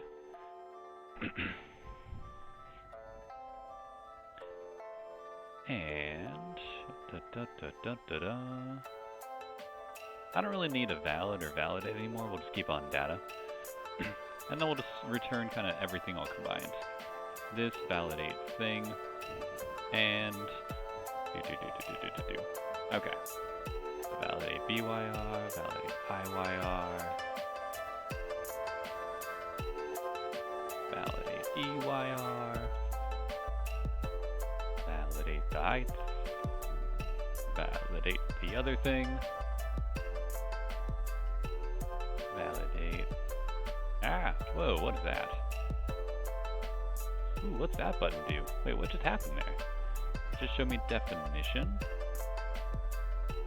Can you do that again, please? How did I do that? Oh wait, hover, click. Nope, not doing it. How'd I do that? Not sure. Either way, that was fun for a second. It only goes up to ECL, right? Yeah, or and PID. Apparently those ones are just extra. Alright, and validate PID, HCL, ECL. Yeah, I made that a little weirder than it had to be, but there we go. That's everything right. BYR, IYR, EYR, HUG, CL, ECL, PID. And CID doesn't matter. Okay, now back to setting up the rules. Now the HUT. Alright, const, height, and yeah, whatever. Const height can go ahead and equal this data HGT. But first off, I guess that or blank string, because I just want to do the method in place. Replace any non or any digit or any not digit. What's a not digit? I think it's W. Replace any non-digit character with nothing. That's how the digit thing works, right? Let's see. Character matchers. Matches any alphanumeric character. Oh, that counts numbers.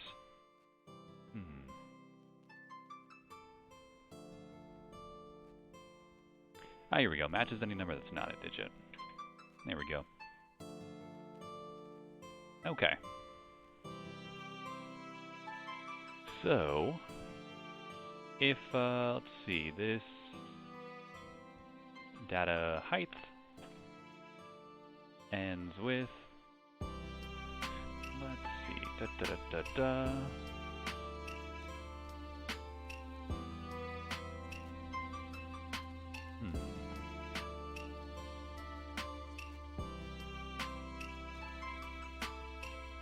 Let's just say that if data height ends with centimeter, then let's see, return height is greater than, oh right, also convert it to a number. So what happens if you convert a blank string into a number? You get 0. Well, that's fine with me. That'll still end up falsy, so that's actually totally cool. Okay. What happens if you convert undefined to number? Nan. Is nan greater than 0? Is it greater than 2020? It's false no matter what. Actually, that works out fine then. Oh wait, because, yeah, the reason I pass in the empty string is because I want to call the replace method. Okay, but also return false at the end. Alright. So is greater than 150, and height is less than 193. And these are all or equal. Alright, so if this data height ends with inches, return height greater than or equal to 59, and height less than or equal to 76. HCL rules, a dash followed by exactly 6 characters. Cool. Alphanumeric. Alright, so return this data HCL or blank string. Test. Test is a method on a string class, right? Or is that regex? I always forget.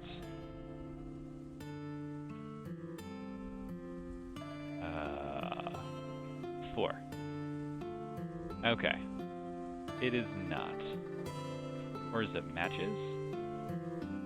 Or is it just that you have to do regex and then do it? Like, let's say if it's any digit global, or just any digit test hello. Hello 4. Okay, yeah. It's regex and then the string. Okay, so what we're looking for is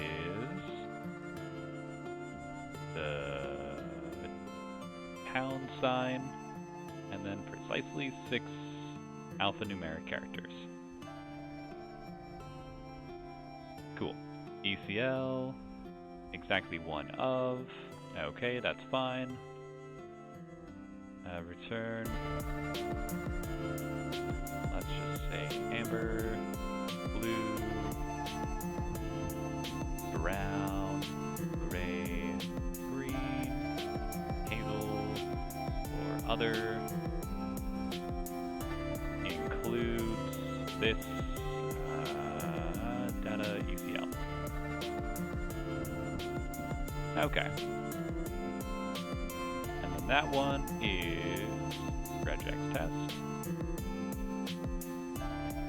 Pretty much any digit times 9. Test this data PID. That was a lot of typing. But I got it. Let's see if that works. J for the terminal, day 4. Command failed because height ends with data function. Well, yeah, that's why I had the or string. Where's my ends with? Oh, right, because I'm not testing it there. Ha. Hang on. If this data height. There we go. Let's just add that check in now, shall we? Return false. And then I don't have to do that or empty string anymore. That'll be a lot easier. Okay. Let's try that again. Now the error is the same exact thing. Is ends with not a function? I thought ends with was a function. Let's test this. Hello there. Ends with there. Oh. But starts with is, right? Really? I thought that was a function. I could have sworn I've done ends with before. What, does this need like a Babel parser or something?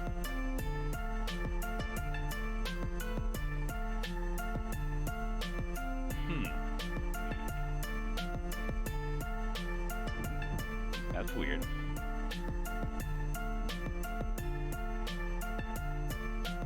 Ends with.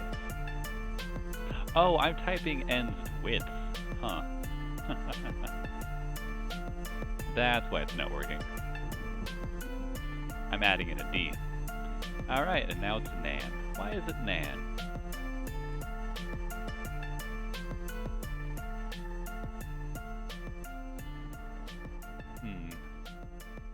Are any of these not returning a Boolean value? That's Boolean, that's Boolean, that's Boolean, bool, bool, bool.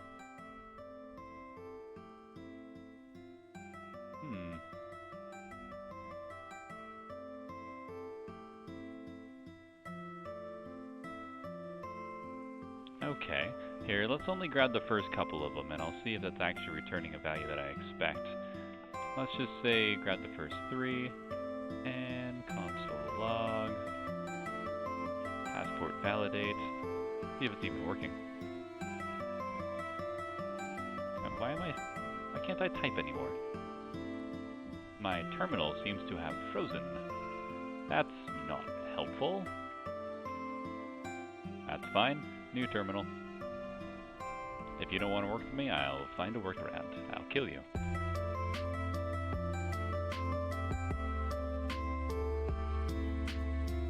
Okay.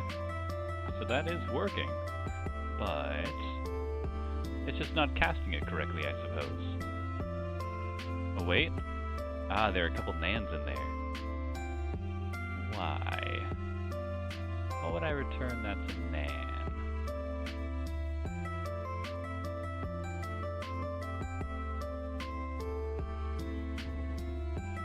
Oh, it's because this part doesn't actually translate to a, doesn't actually translate to something, does it? No, wait, no, I'm wrong. Yeah, I'm pretty sure that casts to a Boolean.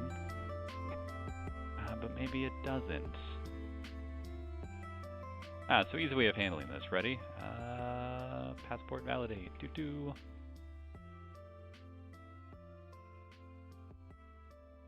Hey, there we go.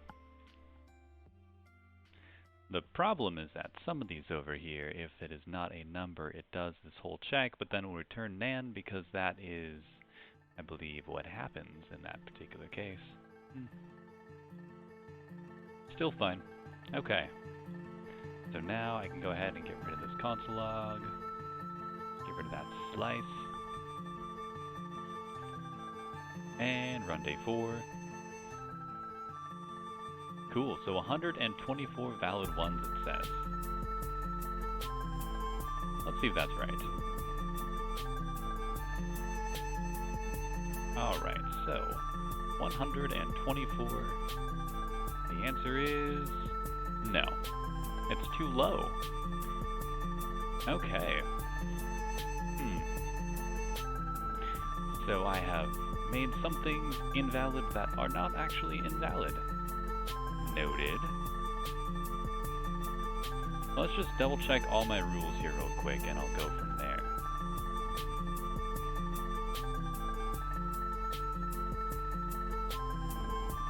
Let's see, so the birth year here, value 4 digits.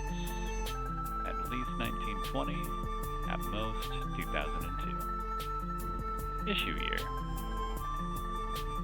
at least 2010, at most 2020. Okay. Expiration year, at least 2020, at most 2030. Okay. Now for the height,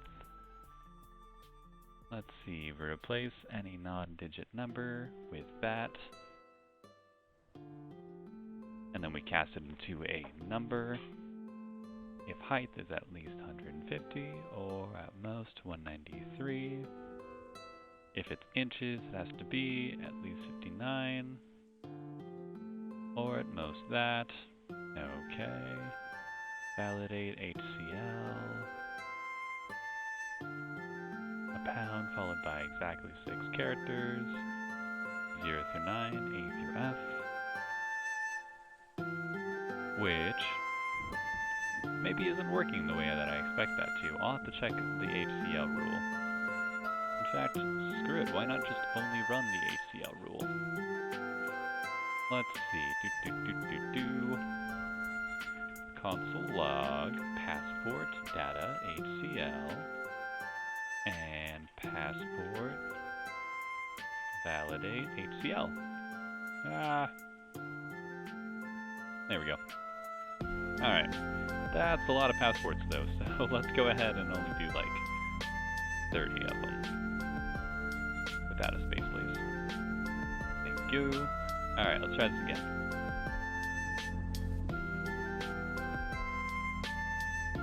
Alright, so are any of these false that should be true? There are a couple of Z's in here. Let's make sure that's actually being parsed correctly. The day 4 text, so is there any, what is it? Hair color with a Z? Okay, there are. And I'm not like accidentally cutting off the pound signs. Nope. Okay. So it seems like at least that check is running through okay. Now then, eye color. Let's check these ones real quick. Validate eye color.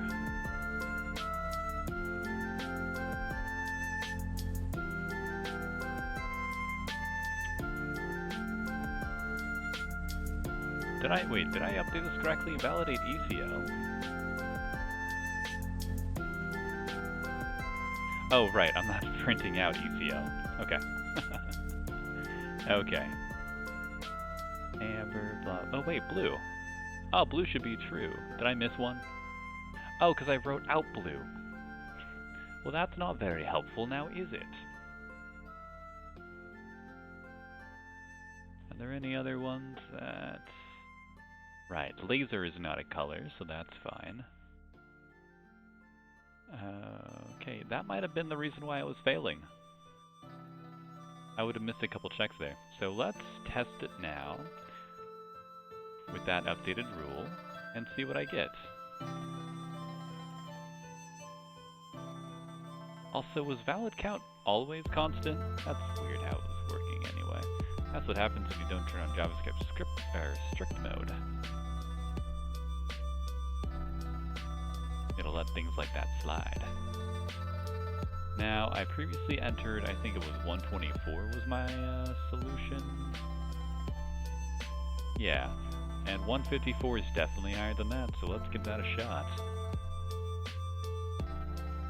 Ah, too high. Alright, so now something is slipping through that shouldn't be. Huh.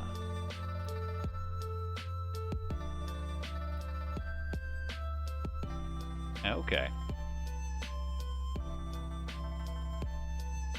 So let's check the last rule here. Validate PID. Testing all digit characters and testing that there's 9 of them. Is that letting something in that shouldn't be? Now let's just check it out. PID. Wait, 1, 2, 3, 4, 5, 6. Okay, does this let me search with regex? It does. Okay. PID. Oh wait, catch regex. So I want to check for PID.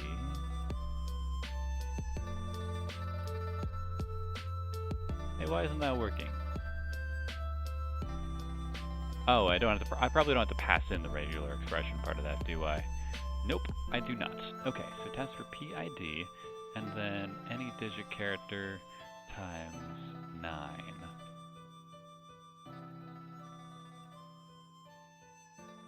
Except that's not really. Oh, hey, look at that. My camera's off again. Click. Click. Hello again. Okay.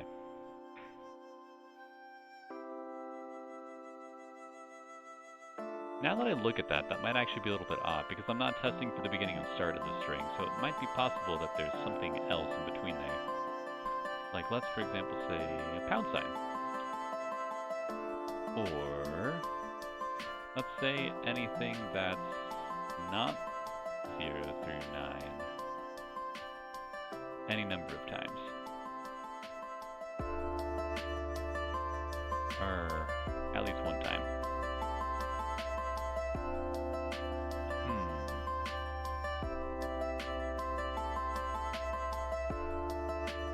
Is there anything that has more digits? That's probably what I'm doing it on now too. Okay, so I need to make sure that we match the beginning and the end. Now let's run that again. I should have less than 154 now. I have 153. Really? Was there only one? Huh. Let's find out. 1, 5, 3, go. There we go. Somebody snuck through there with that rule, but not anymore. So now that is day 4, part 2 completed.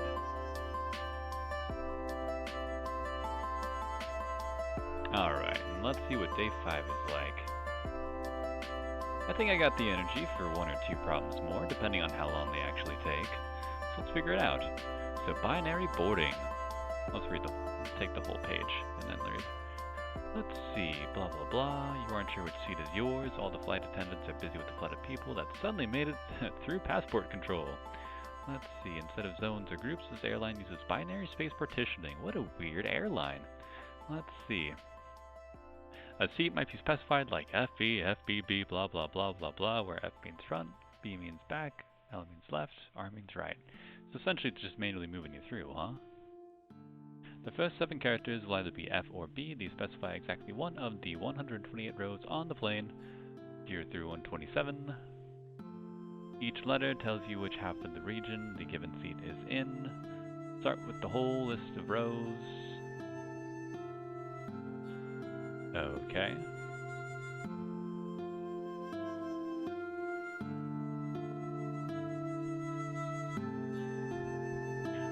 Okay.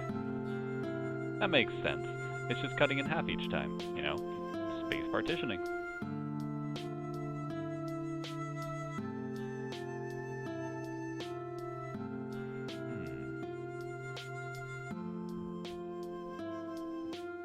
And then RLR.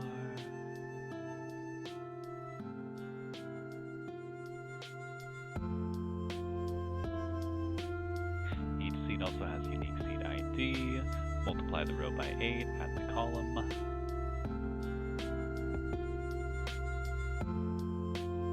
Okay. That mostly makes sense to me. Let's go through it. Alright, so go ahead and add day 5. Go ahead and copy one of these. That way I don't have to type it all out. Get rid of the search. Get rid of previous solutions. I'll figure it out in a moment. Add in day 5. Text. Go ahead, get input.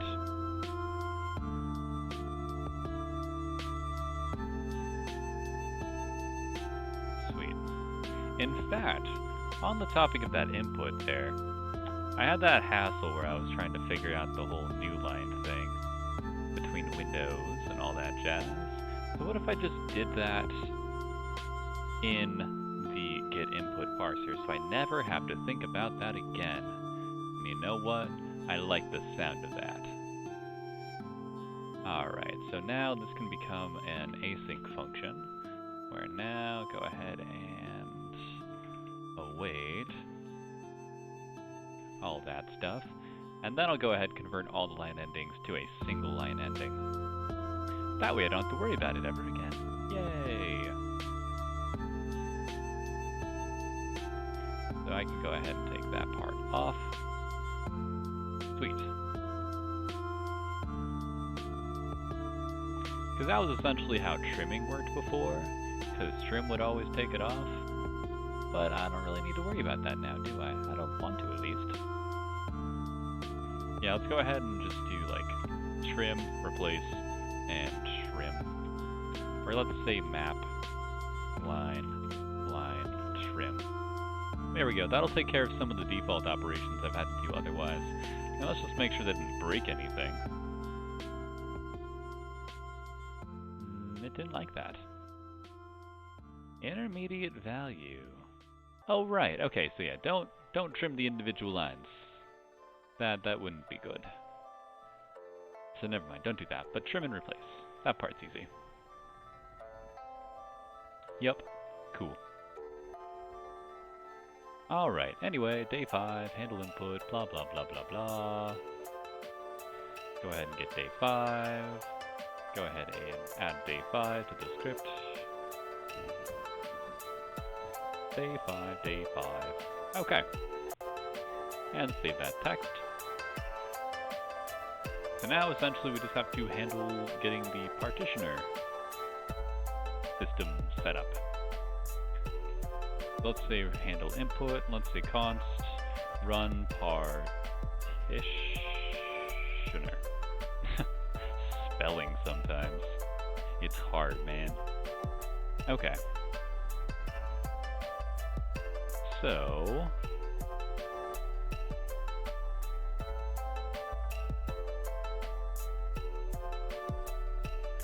let's see. Let's go ahead and have two separate ones. Run partition rows and run partitioner columns. Alright, we'll just have a string called instructions.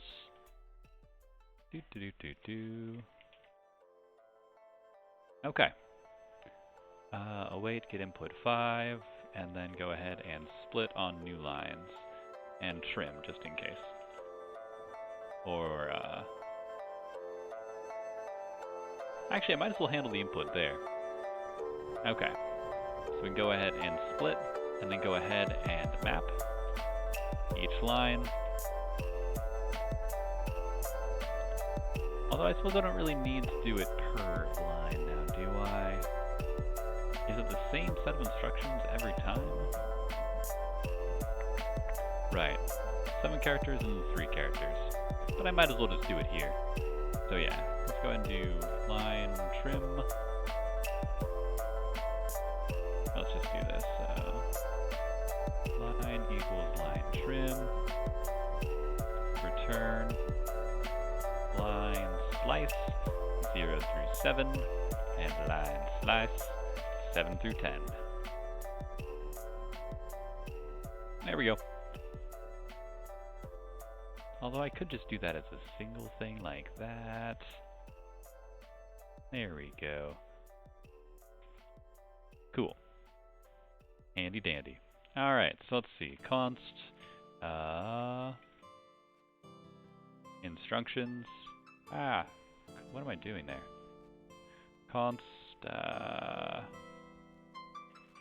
let's just say instructions. You can go ahead and equal await handle input. Alright, so for const instruction of instructions, let's just say row instruction call instruction, and then we'll do stuff from that. So essentially every single line I do, I'm going to return the seed ID, yeah? Yeah, okay. So const row equals run partitioner rows, row instruction, const call equals run partitioner calls, call instruction, and then console log. Let's see, multiply the row by 8. Okay. Oh, and then look through your boarding passes. What is the highest seat ID on a boarding pass? Gotcha. So const max, we'll start it off with 0. And then max, that's not a const, that's a let. Alright, max could equal max of max or row times 8 plus call. Cool. And then console log part 1 max. Now I just have to figure out the partitioner. Okay.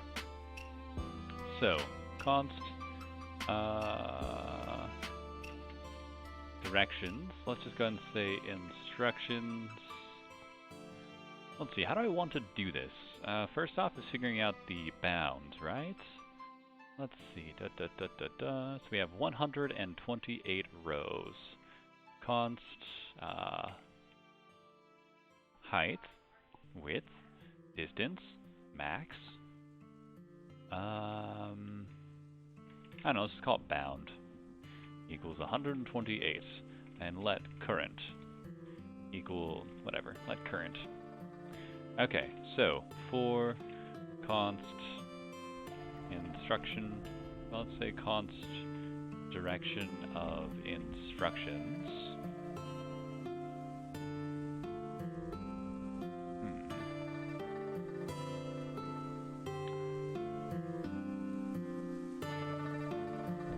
Okay, and essentially what needs to happen,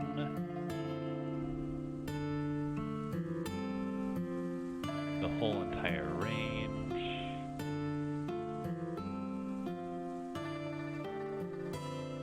I guess actually, let's see, let bounds equal 0, 127, right? Because let's see, 127 divided by 2 is that? We'll be rounding down every time. We'll be rounding down, right? How does rounding work here?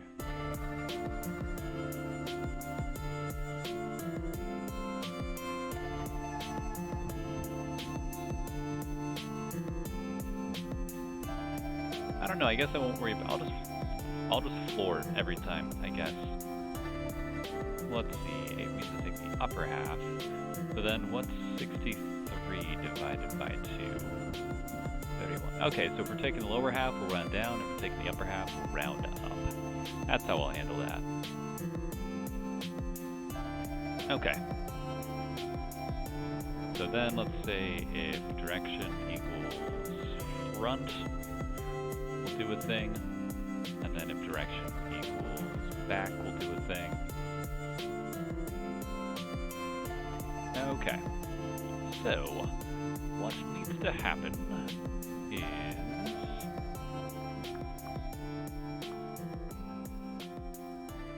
how do we find the middle point? I think you just add it up and divide it by 2. Yeah. Okay.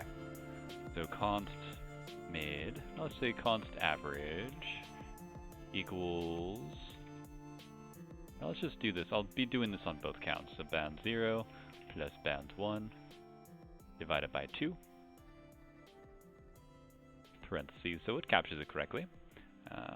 Get rid of that, not that. Get rid of the pane. Thank you. Okay. So, all this is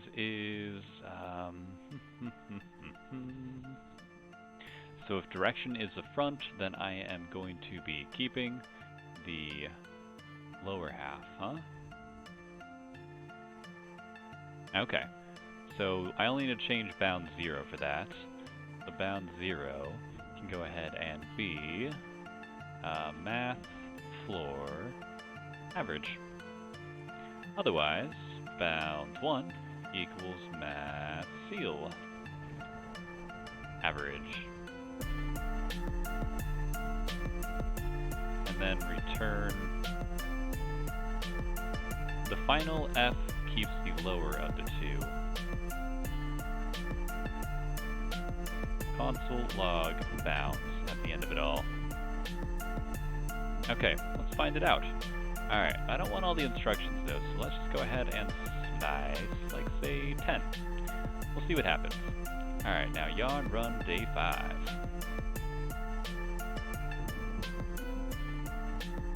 That's a lot more than 10. What happened here? Oh, right. Duh, I always forget. Slice 10.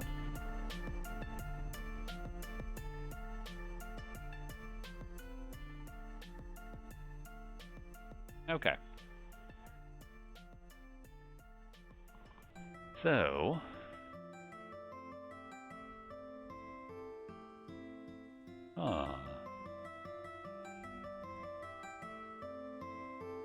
Why'd that second one do 0 to 127? What am I doing wrong in that part? Do I just not do the instructions sometimes? Console log... that's what? Console log test plus row instruction. Am I not formatting something correctly?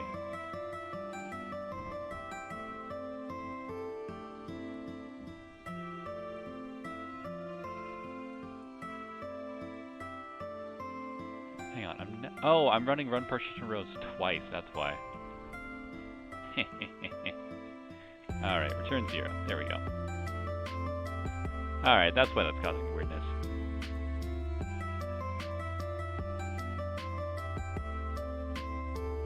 Okay, yeah. And then we just run through the whole time. So then, at the very end, return bounds, and then instructions slice -1, right?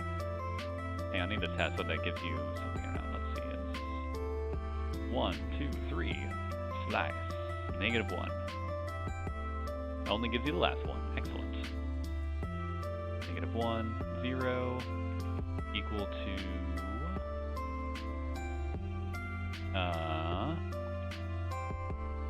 the front gives you the lower one, so if it's equal to B, it's going to be true, and therefore it will parse correctly, hopefully. Although, tell you what, let's just do a plus real quick. There we go. So now, what do I get? Console log row. I'm going to tell you what, just do row there, and then do. How do I delete a line? Not that. Not that. Oh, not that button. Not that button, that's the Windows button. Control S. Delete line. Oh, Control Shift K. Gotcha. Gotta get the hang of those. Alright, let's try this again. Okay. That, I think, makes sense. FBBB FFF? No, it doesn't show you that one. Tell you what, FBBB FF. 69. No, that's the wrong one. Or B. Oh wait, I did the wrong way. Alright, BFFF,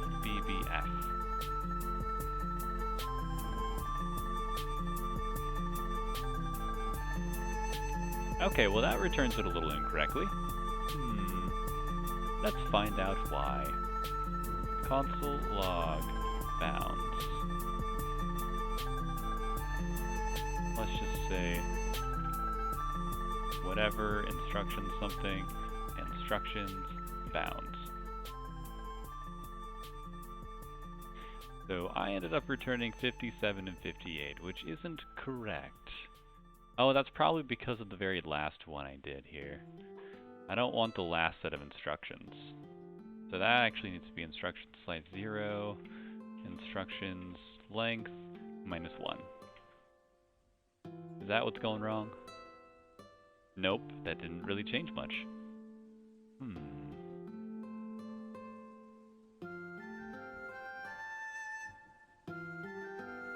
And that is correct. B, F, F, F, B, B, F. Yup.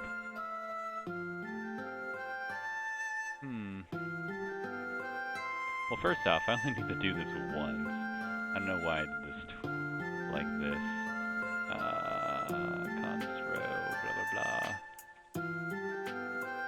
Pass me the row instruction, and just console log everything. Or log everything. I don't care about anything you're doing. Okay, cool. All I want to do is run those partition rows. Okay, so over here, instructions are a thing. And every time, console log bounds average. Let's see what happens. Okay. So we start with 0, 127, as one might expect. Actually, I should do what this one is, just so I have a point of reference for every step. Okay. So we got 0 through 27. Then we'll end up with... Oh, that's what I'm doing wrong. I'm mixing these up. Gotcha. This seems to be the other way around.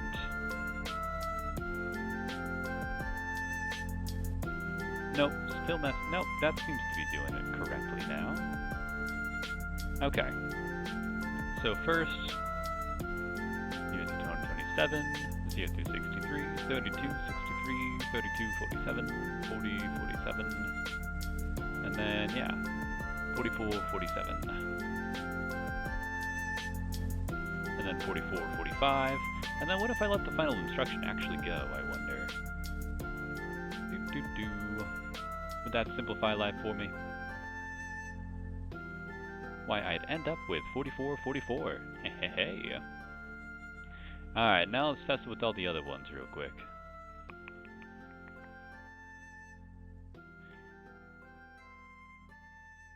Should have 70 at the end. Yup. And then should have 14 at the end. As I suspected, it ends up the same on both segments of the array when that happens. Which is perfect. Okay. So then I don't need this awkward check here. Then I can just do bounds 0. Easy peasy. Okay. Now, let's do the columns. Alright. Copy, control, shift, no, control. There we go. Alright, RLL for columns. Although this is essentially the same functionality, it just has a separate upper bound that starts things off. So really, I could make this the same exact thing here. Just run partitioner, and we'll call it like max.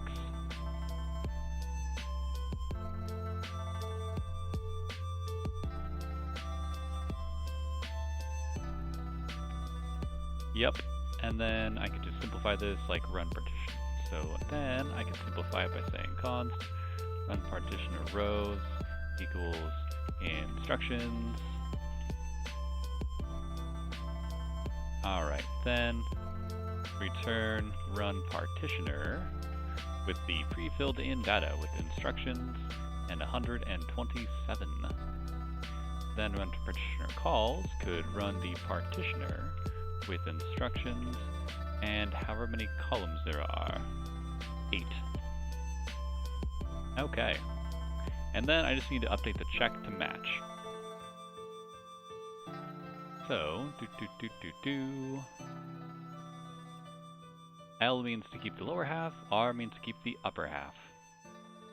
So that is going to be the similar check, where dir equals front Right. So front is the lower half here, which means that...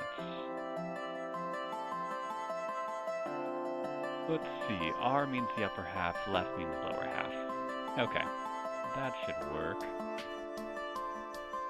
Order equals R. I was about to do an and check. That would never be true. Alright, and then let's go ahead and see if this turns out correctly. Okay, so first off, let's go ahead and list the max so I know what to start with, and then check the bounds. And also I need to update the initial bounds as well. Excellent, let's give that a looky-loo. So I end up with 4 with that one, with RLL is column 4, as expected. Okay, let's go ahead and check RRR, which should be 7. Excellent. And, yep, okay, good enough for me. Now let's go ahead and uncomment everything. And let's see if it works. And get rid of the extra console logs too. Don't need them anymore. Alright, let's go. Alright, so the highest seat ID on a boarding pass should be 717. Let's find out. No. Alas.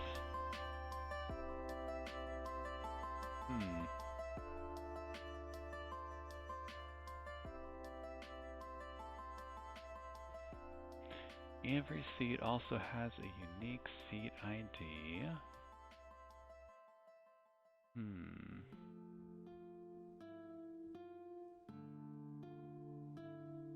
Well, well, well, how did I mess that up, I wonder?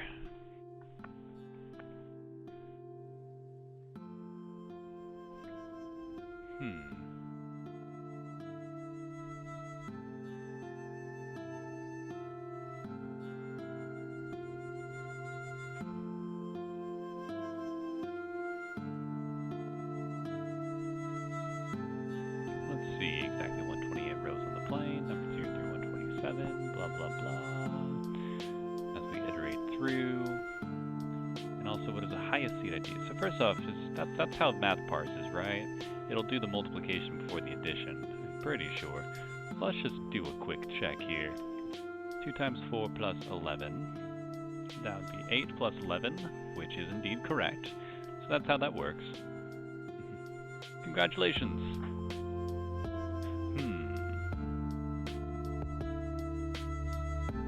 So I'm wondering how exactly I'm messing up that part.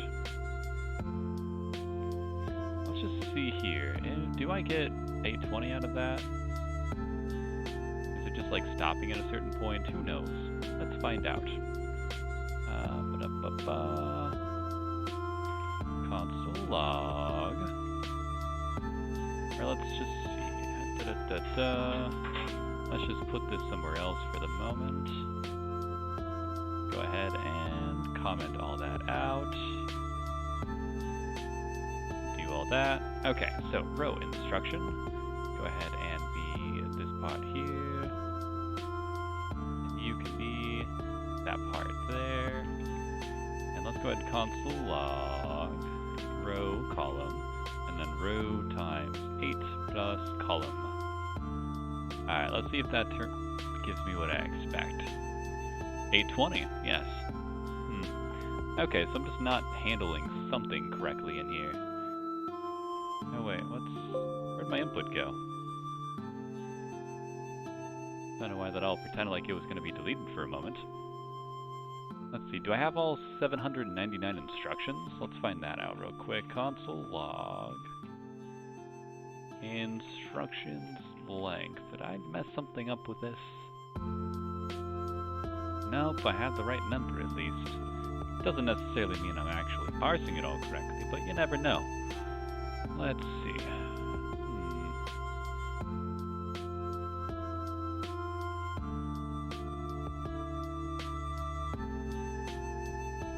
Yeah, if I wanted to actually look at what all these were as I was going through, that'd definitely be something, alright. Huh. But might as well give it a shot, right? Okay. Oh wait, I forgot. I'm still only getting 10 here. I really need to work on how I'm doing my testing to start off with, because I keep making little mistakes like that. Okay, so I was only ever going to the first 10, which obviously would not likely get me the correct answer in the end. No wonder, right? Okay, let's try this again. My console logs are hiding now. 888. Well, that's higher than I had before, right? I think I put in, what, 7 something last time? 717? Okay, so let's try it with 888 instead. Hey, there we go! And now I got it. Excellent. Let's go ahead and save the work that I've got done so far. Hide my terminal, please. That is Control J. Yes. Okay. So that is going to be day 4, part 1. Go ahead, save all the changes. And commit. Excellent. Alright, and I'm going to go ahead and call it quits for the night at this point. Decent work so far. I'm going to keep at it. So yeah, thanks for tuning in. All the lurkers out there, stay awesome. Thanks for tuning into Alex Bites. And I am going off.